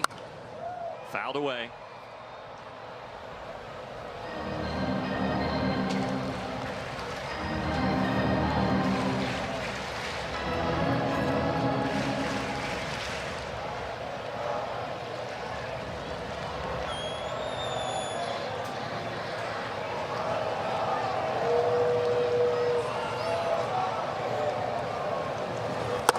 They got him to expand with the splitter. 4-3 after 6 innings.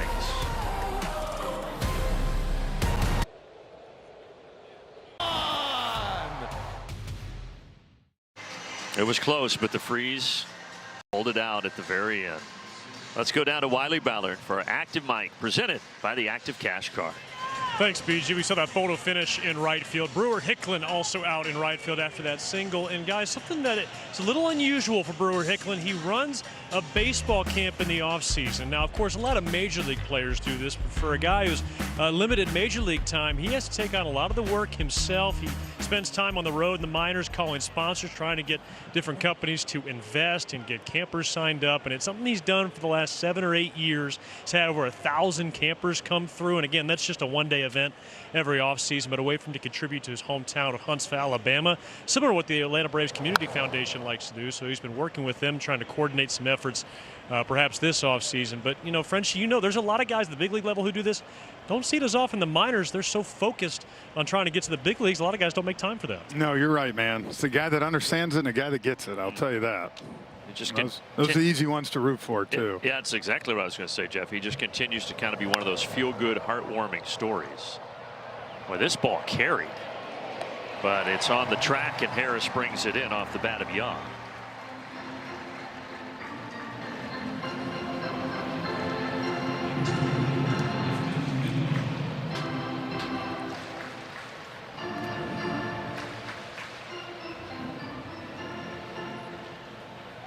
Rangers, by the way, will hop on the plane and head home after this. They've got the White Sox and then Seattle. Then they go to Tampa and Houston. So a little bit of a tough start to the second half for the Rangers.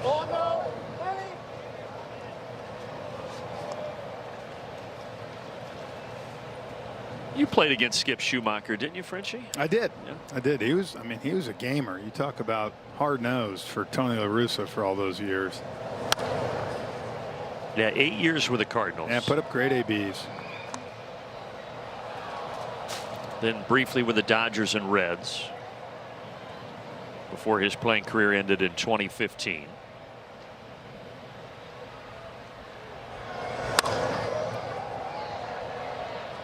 Hicklin calling off Harris. He's got it. I love that, too, what he did with that right arm. Put it up early to let Michael know he's got it. Stretch is coming up, brought to you by Georgia Natural Gas. Nick Green, Peter Moylan will join us.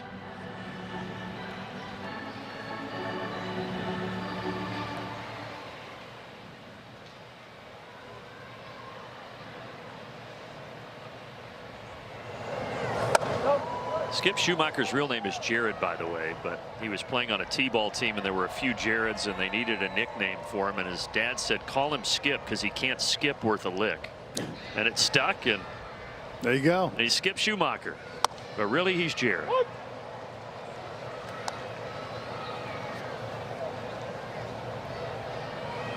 And you're just Frenchie. Yep. When's the first time people started calling you Frenchie? Pretty much right before I got to the big leagues, because that Freddie Gonzalez and Bobby kind of gave it to me at Instructs, and it's kind of stuck. That's a good one. And Fuentes is a good one. That's a good inning. Quick. And guess what? Before the stretch, we get to listen to Timothy Miller sing God Bless America. Enjoy, everybody. All of our guests to please rise and sing along as we celebrate America's freedom with the singing of God Bless America, performed by Braves opera tenor Timothy Miller. While the storm clouds gather far across the sea, let us swear allegiance to a land that's free. Let us all be grateful for a land so fair as we raise our voices in the solemn prayer. God bless America, land that I love. Stand beside her and guide her through the night with a light from above. From the mountains to the prairies, to the oceans, white with foam. God bless America, my home, sweet home. God bless America, my home, sweet home.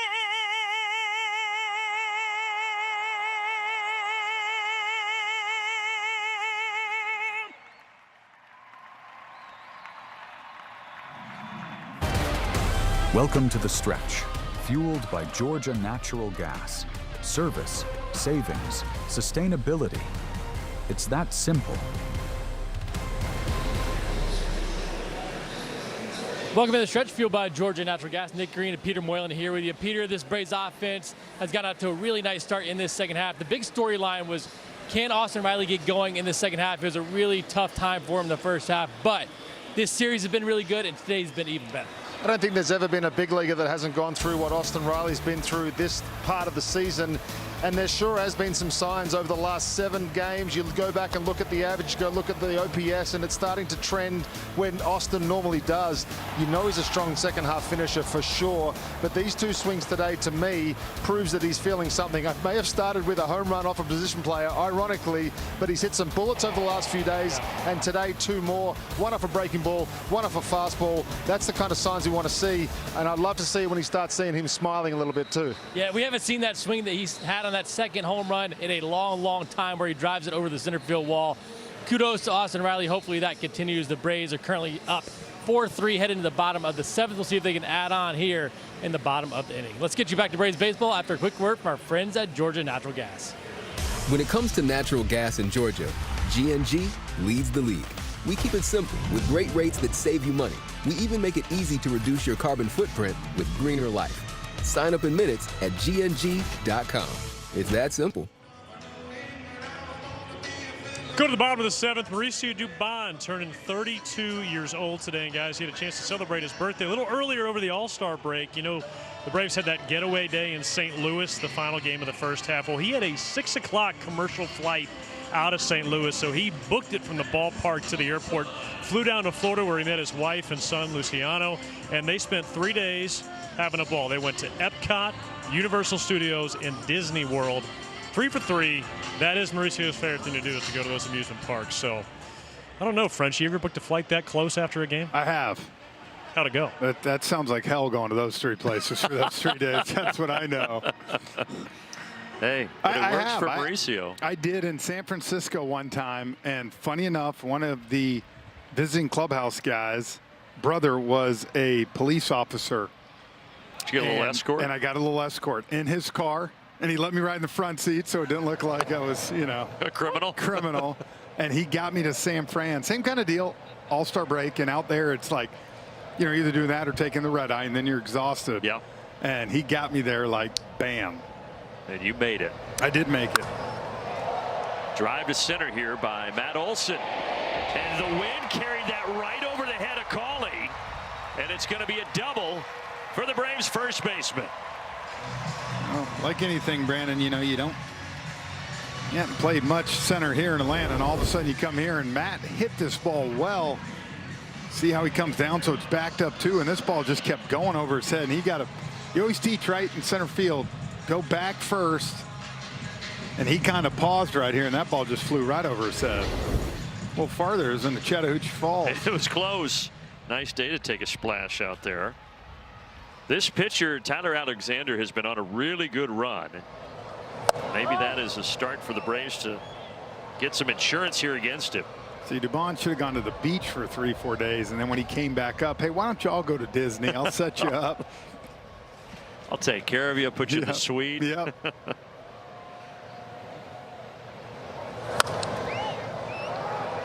Foul ground. And Young into the net. Say he caught it. Brendan Miller, home plate umpire right there. Thought he might have to trap it against the net, but I guess he didn't. I think he just got this. Let's take a look. Yep.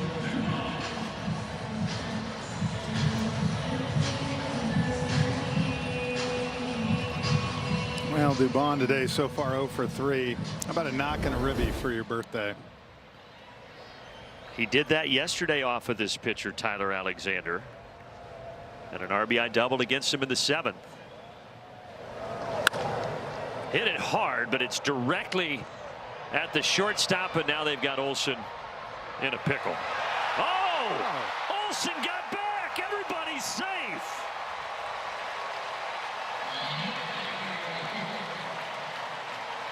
Little Houdini act by Matteo.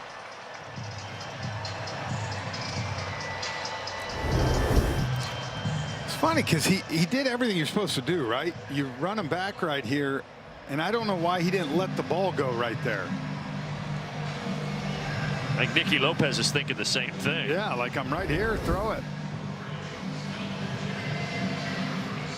You know, sometimes maybe in the back of his mind, that 1D, because if he got him going back the other way with Nicky coming, Dubon gets second base.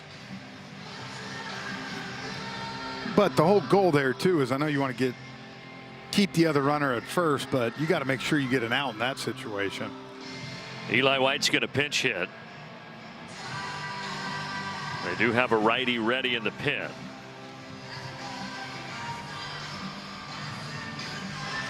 And he's going to make the move. Yep.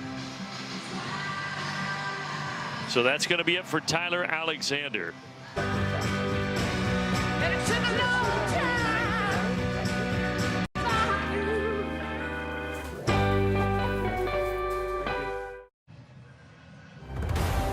Atlanta Braves baseball is brought to you by Rooms to Go. Buy the piece, save a little. Buy the rooms, save a lot. By your local Ford dealer. And by Georgia Natural Gas. Simple savings right here. Visit gng.com. Braves trying to add on to this 4-3 lead. On the mound now is Peyton Gray. Made his debut earlier this year as a 30-year-old, now 31 in his rookie season. And the first time he has thrown here in this series. And he's going to face Eli White. Yeah, it'd be big to get an extra tack-on run here and give some breathing room.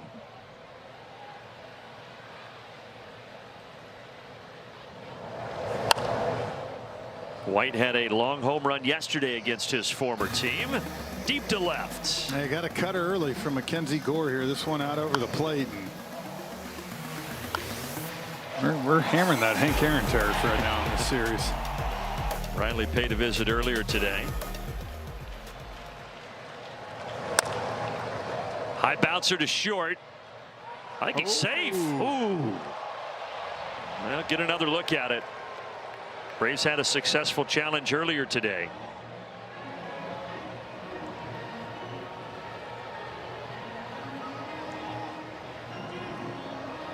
Yeah. They're going to look at it.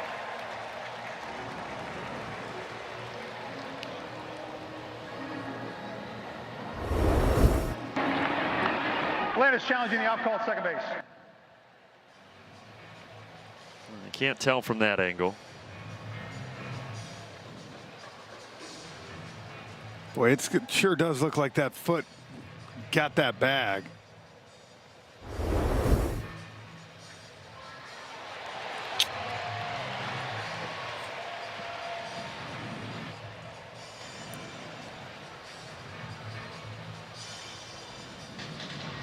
Yeah, it's tough to tell. You also had second base umpire Chris Conroy was kind of blocking one of our views there. As they show it on the big video board, the fans are celebrating. That's going to be the hard thing. Seeing where, God, it looks like that foot gets to the bag, doesn't it? Just before. That's the best angle right here. Right here. After review, the call in the field's overturned. The runner is safe. Atlanta will retain their challenge. You think about this inning, man. It's hustling on the base pass right here that have saved us. You had Matt Olson on second, one out. Easy ground ball to short right here. Should have been an out. That should have been an out. Instead, you got bases loaded and one out now. You got to take advantage of this. And Austin Riley, who has 2 home runs today, is standing at the plate. with the bases loaded. Fouls away 94.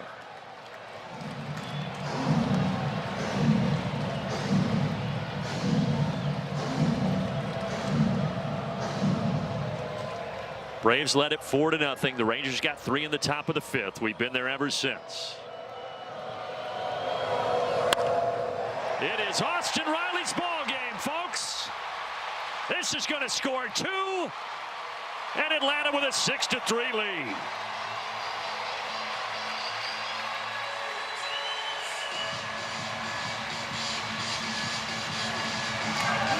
They made mistakes this inning, and Austin made them pay right here. That's a good job right here. Look, at the end of the day, those are situations you'd love the big one, 3rd home run, but make sure you get that 1 run in. Instead, he lines it up the middle. Great read by Dubon at second base. He went on contact, and 2 massive tack-on runs. What a game for Riley. Boy, between Riley and Baldwin, 7 hits, 5 of the 6 RBI. Now here's Jim Jarvis.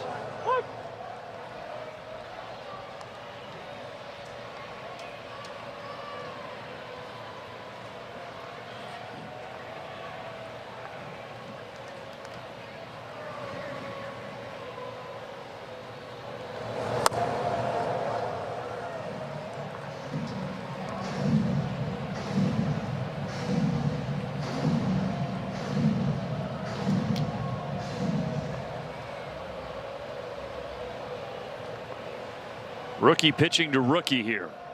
Gray to Jarvis. A ball and 2 strikes.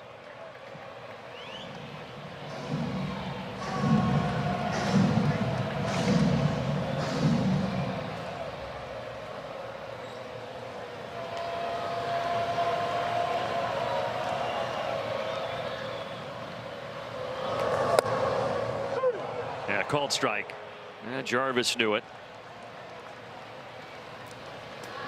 Going back to that, though, it's why you hustle, right? Dubon maybe 0 for 4 today right now, right? But if he doesn't hustle down to second and beat that ball out, it's a whole different at-bat for Austin Riley, whole different feel, and that's why you play the game hard. And as you said, the Braves made the Rangers pay. Those are 2 huge runs here in the 7th inning. By the way, shout out to Jimmy Leo, Rob Smith, video guys for the Braves who do such an amazing job telling the dugout whether or not they should go and challenge a play. 2 for 2 today. I feel like that one they should have got. Yeah. Out towards left center. Hicklin plugs the gap. They're going to try to score 2 here. Riley on his horse. And he's out at the plate. But another run does come home to make it 7-3.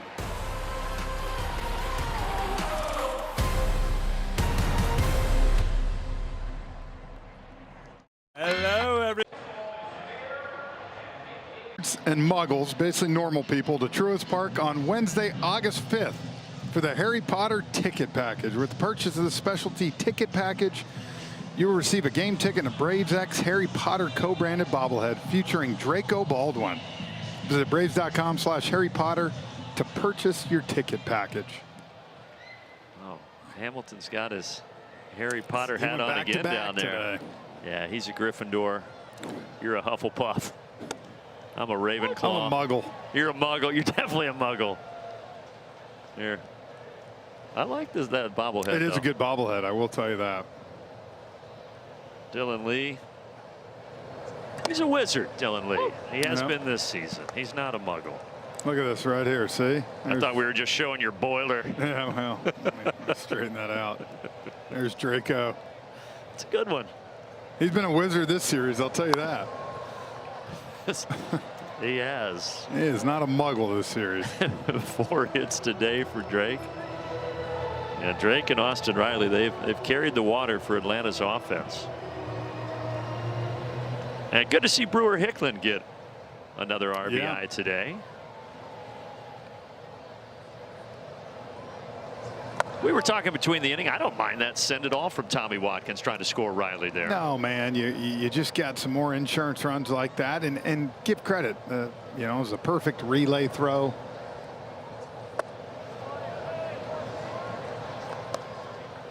Yeah, if anything is off target there, Riley scores. It's like anything. If you're never getting someone thrown out at home plate, then you're not being aggressive enough at times.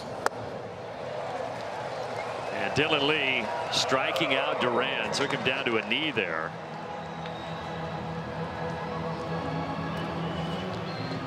Message from Valvoline. Silence your oil change anxiety with a quick, reliable stay-in-your-car oil change.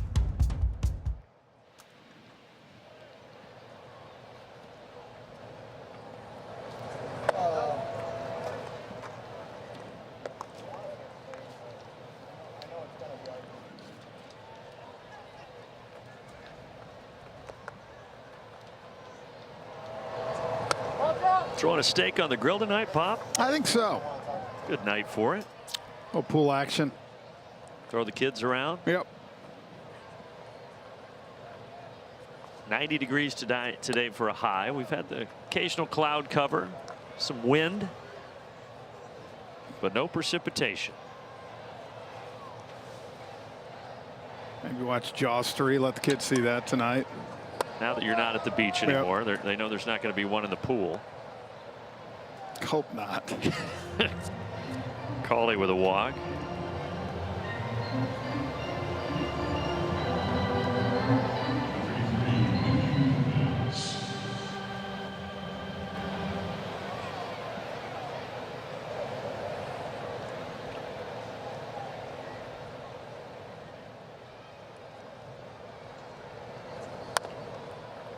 Didn't mean to, tapped it foul.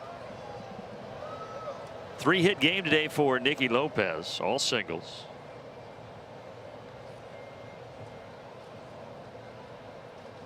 He took the starting job at second base from Josh Smith. Smith was on the injured list. They get Lopez, and he kind of got Wally pipped. Wally pipped. It happens to everybody at some point. Now, Smith will be back in the bigs at some point. Young player, a lot of talent, but he's in AAA right now for Texas.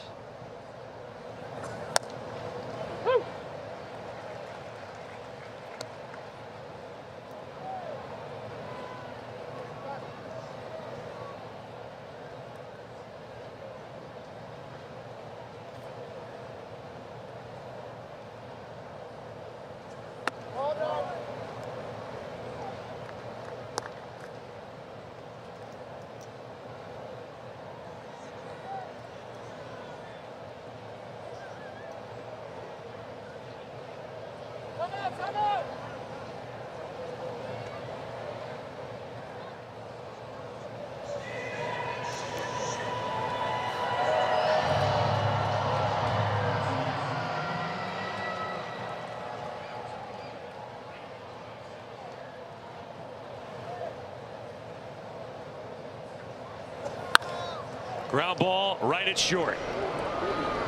And throwing across.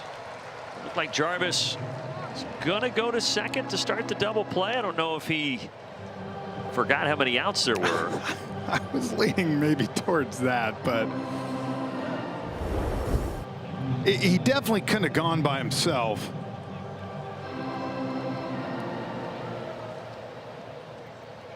Now Ozzie was hustling to get over there. Yeah, I don't know. The important thing is we got the out. Yeah, got one out. So 2 down now. Let's see where Ozzie was when all of that was developing. He was there. Yeah, I think he must have just had a brain lapse. He had 2 outs. Yeah. Well, hopefully that doesn't come back to haunt the Bravos. And the only reason I think so too maybe is because he never even glanced over there.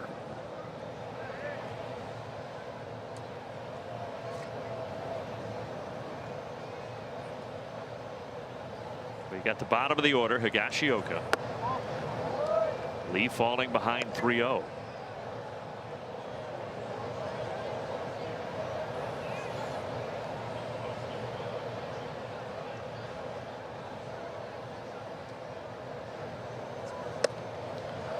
Now, if it gets past Higashioka, they've put Foscue, the right-handed hitter, in the on-deck circle. They would rather him face Lee than Peterson.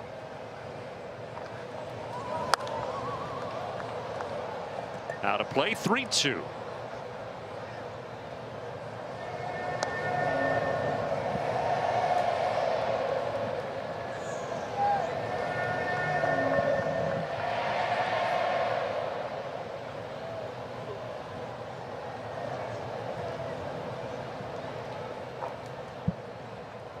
Two-down payoff pitch here for the southpaw.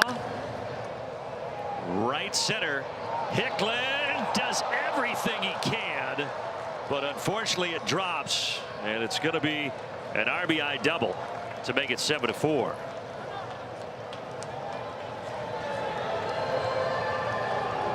That was good hustle, but good piece of hitting right here. He got a count where Dylan had to come to him.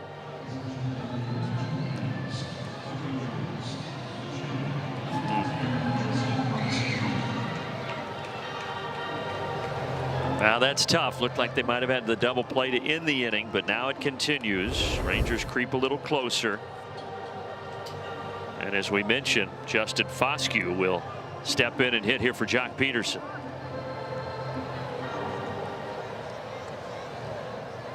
This is where he's been used this year. He has been good against left-handed pitching.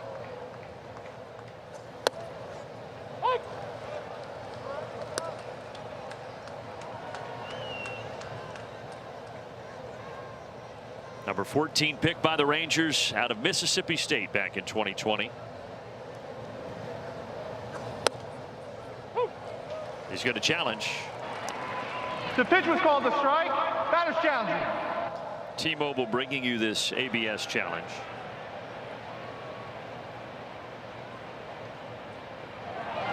The pitch is a ball. Count is 1-1. Texas has 2 challenges remaining.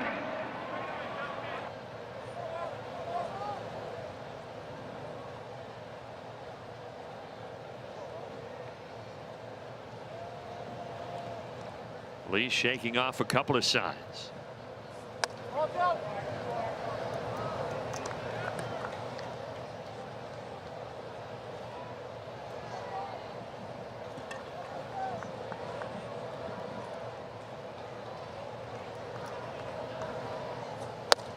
Blew it by him. 2-2.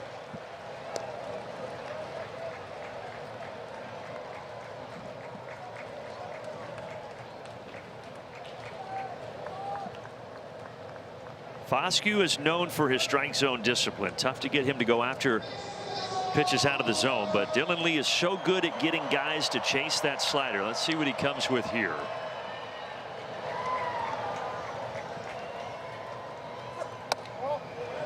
Fastball.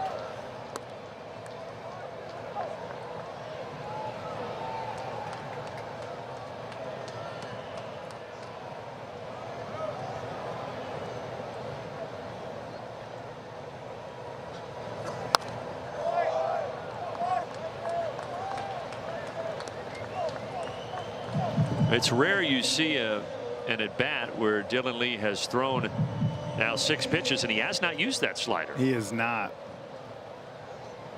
5 fastballs, 1 changeup. And he sticks with a fastball and the formula works. Rangers do get 1, but Atlanta on top 7-4. Dylan Lee saying, yeah, I've got the slider, but I also got a little gas here in this hot July afternoon.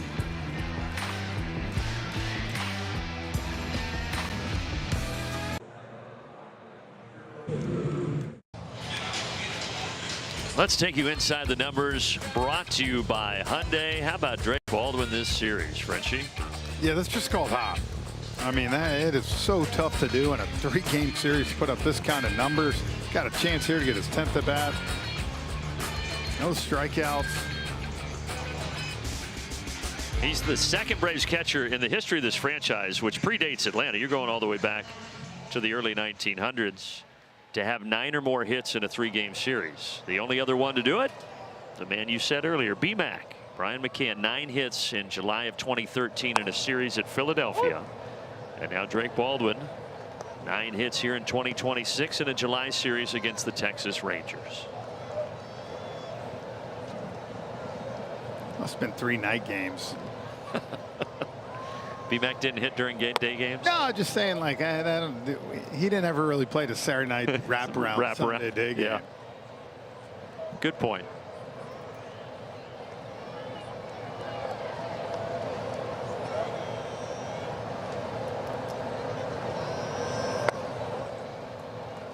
Yeah, now with Drake being able to DH one of the 3 games, keeps your numbers up a little bit offensively. Ben Peoples is into the ball game. He made his debut on July 4th, so this is just his 5th big league game.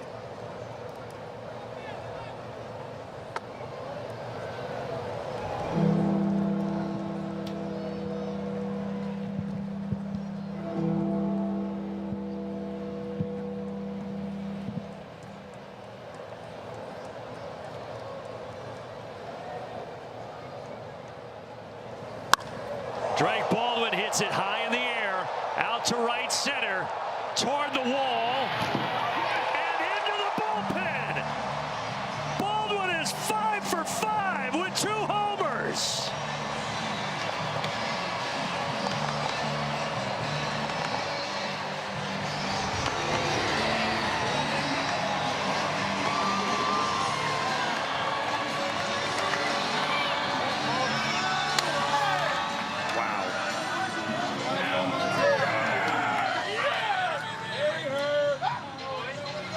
For 14. Unbelievable. You ever been to Vegas and got on a heater? Because that's where that man's on. Wow. Challenge coming. The pitch was called the ball. Catch is challenging. I wasn't sure if it had enough, Richie, but it just snuck over that wall. You know what? When you're going good like that. That call is confirmed. It is a ball. Texas has 1 challenge remaining. Yeah, you're right. Baldwin is living good at the moment. Man.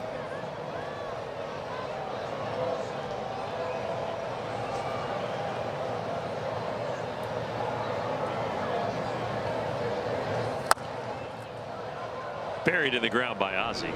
Also means for Baldwin he now bested Brian McCann's 9 hits as a catcher in a 3-game series with 10. I mean, just path right direct to the ball. I agree. Both center and left were kind of coming, converging right at that wall, and it just carried enough.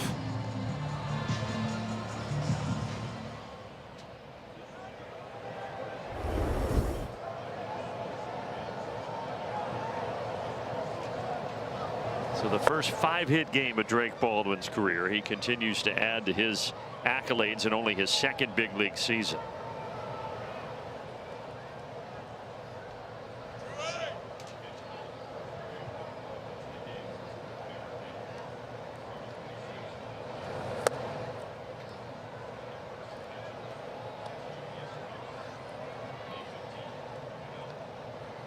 So the first 5-hit game by a Braves catcher since '04. Johnny Estrada. Johnny Estrada. I like it.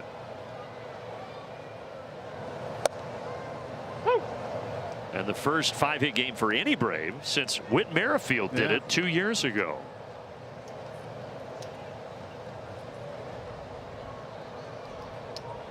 Have a day, Drake Baldwin.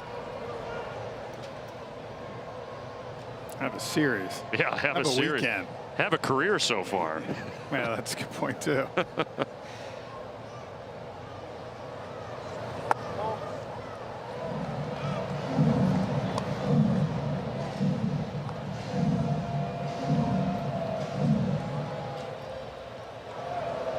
Maybe he can carry it over to facing the Padres tomorrow.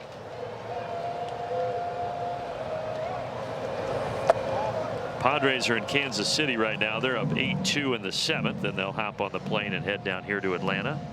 Figuring they win that game, they'll come in at 49-50.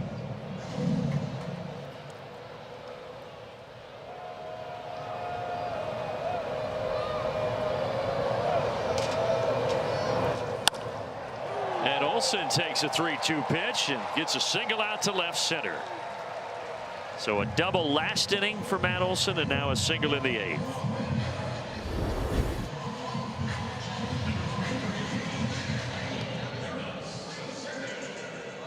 Well, you know, and I know they finished with some more runs in July, but the way they've started these 3 games after the final 4 or 5 weeks, it's got to feel great. What, 29 runs now? 15 on Friday, 6 yesterday, 8 today. And a chance to win the series. 19 hits, if I remember, Friday, 14 today.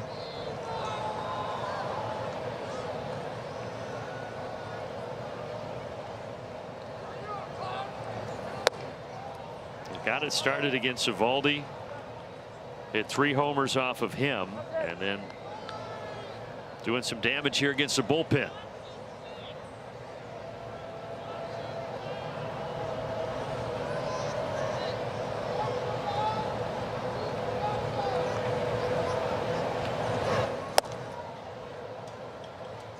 I think Michael was trying to join the home run party today. Well, you got Iglesias and Medeiros there. Get Medeiros an AB. He had 2 RBI on Friday.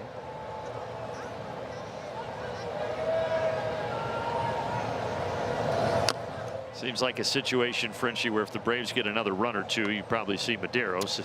I think if this stays at 8-4, Iglesias is hot. I think you bring him in. You need to win this ball game today. Phillies are losing. Might have already lost. I don't know. But you tack on one more, I think you would probably see him not come in to start. And Phillies down 6-1, bottom of the 8th.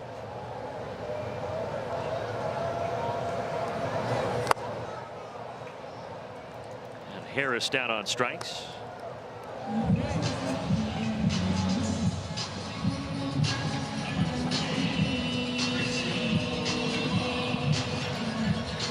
All right, Dubon, let's get a birthday knock here. His legs might be tired from walking around Epcot and Disney. Eating the funnel cakes. Big turkey legs.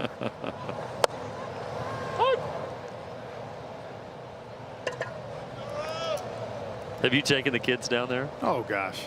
Yeah. I figured. That's why I said. You know what it's like. Yes. There's some great moments, there's no doubt, but there's, especially with little kids, there's some times you're just like, what are we doing? Some tantrums. Did you get the fast pass? Cut the line? Did, yeah, some. Yeah. Well, you've got 4. Mauricio has only got 1, so maybe a little easier for him at the theme parks.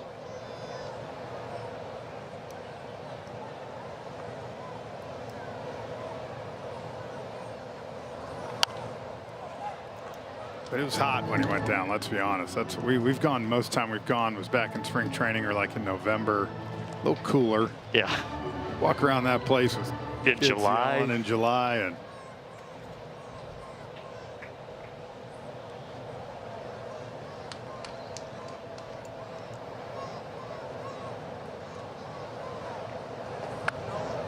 yeah, I've been down there a lot for work, and you step out of the Uber car, whatever, in Orlando in July, and you're breathing peanut butter sandwiches. Yeah. I mean, the air is, you think it gets humid in Atlanta. It's different down there.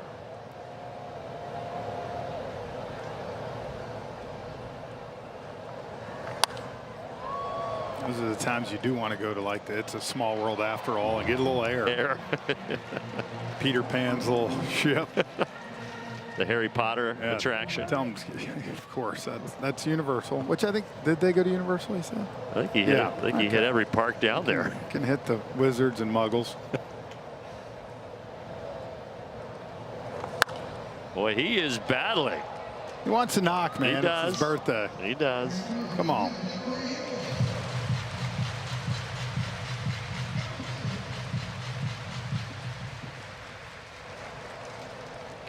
Kid just spraying his fan on the ground.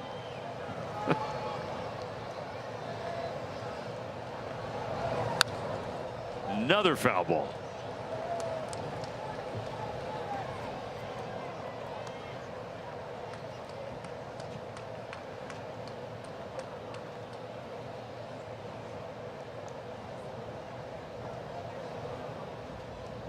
This rookie pitcher, Ben Peoples, is finding out that Dubon is a tough out. Another 1-2 after 4 foul balls. Puts it in play. Almost a collision there and left. Baldwin with a homer makes it 8-4. The Braves will try to win the series when we get back. We didn't know if this was going to get out Frenchie, but it did. Just enough.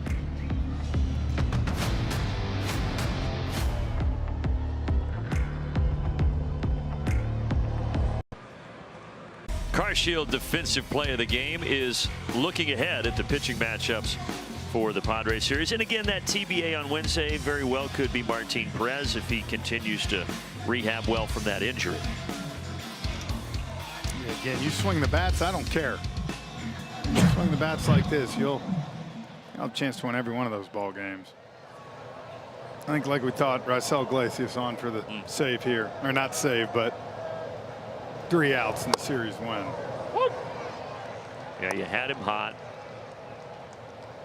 4-run lead. Go ahead and bring him in. Facing 2, 3, 4 in the order, starting with Wyatt Langford. And Langford tattoos that. That one is not going to come back. 8-5.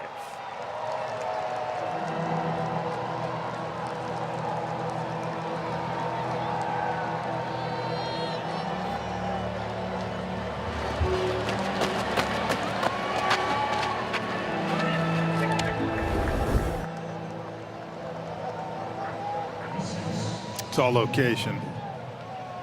Changeup hung out right over the plate. 422 feet later, it's a 3-run game. Riley, that is such a tough pick that he makes look easy. And again, I love how he charges it. I know it's that small little short hop, but he practices it all the time. So he is prepared for that play. You let that get to you and it can eat you up. Watch how right away, watch this, doesn't hesitate, comes, gets it. That little short hop, I know you might think at home, man, but he does it so much that it's second nature for him.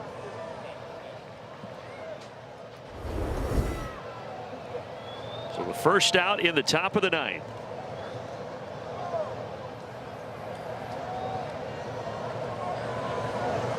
Brandon Nimmo with a swing and a miss.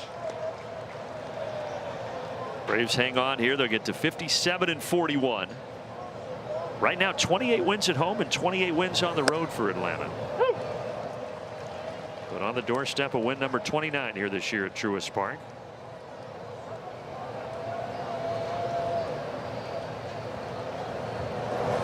And making quick work of Brandon Nimmo. That's a good sequence there, man. 2 good heaters and then comes back with this off-speed pitch. This is location, but because of the action on it being down in the zone, same result.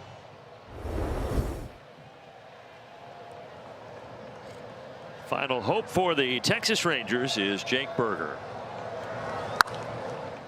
Popped up. Olsen out of room.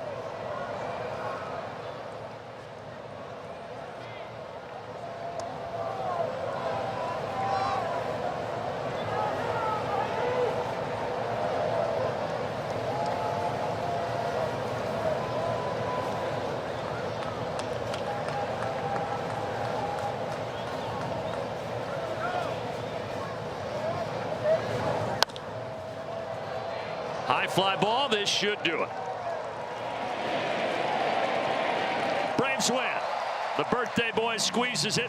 Dubon catching it to end it. Baldwin goes 5 for 5 with a couple of homers. Riley goes 3 for 4 with a couple of homers. And the Braves win 8-5.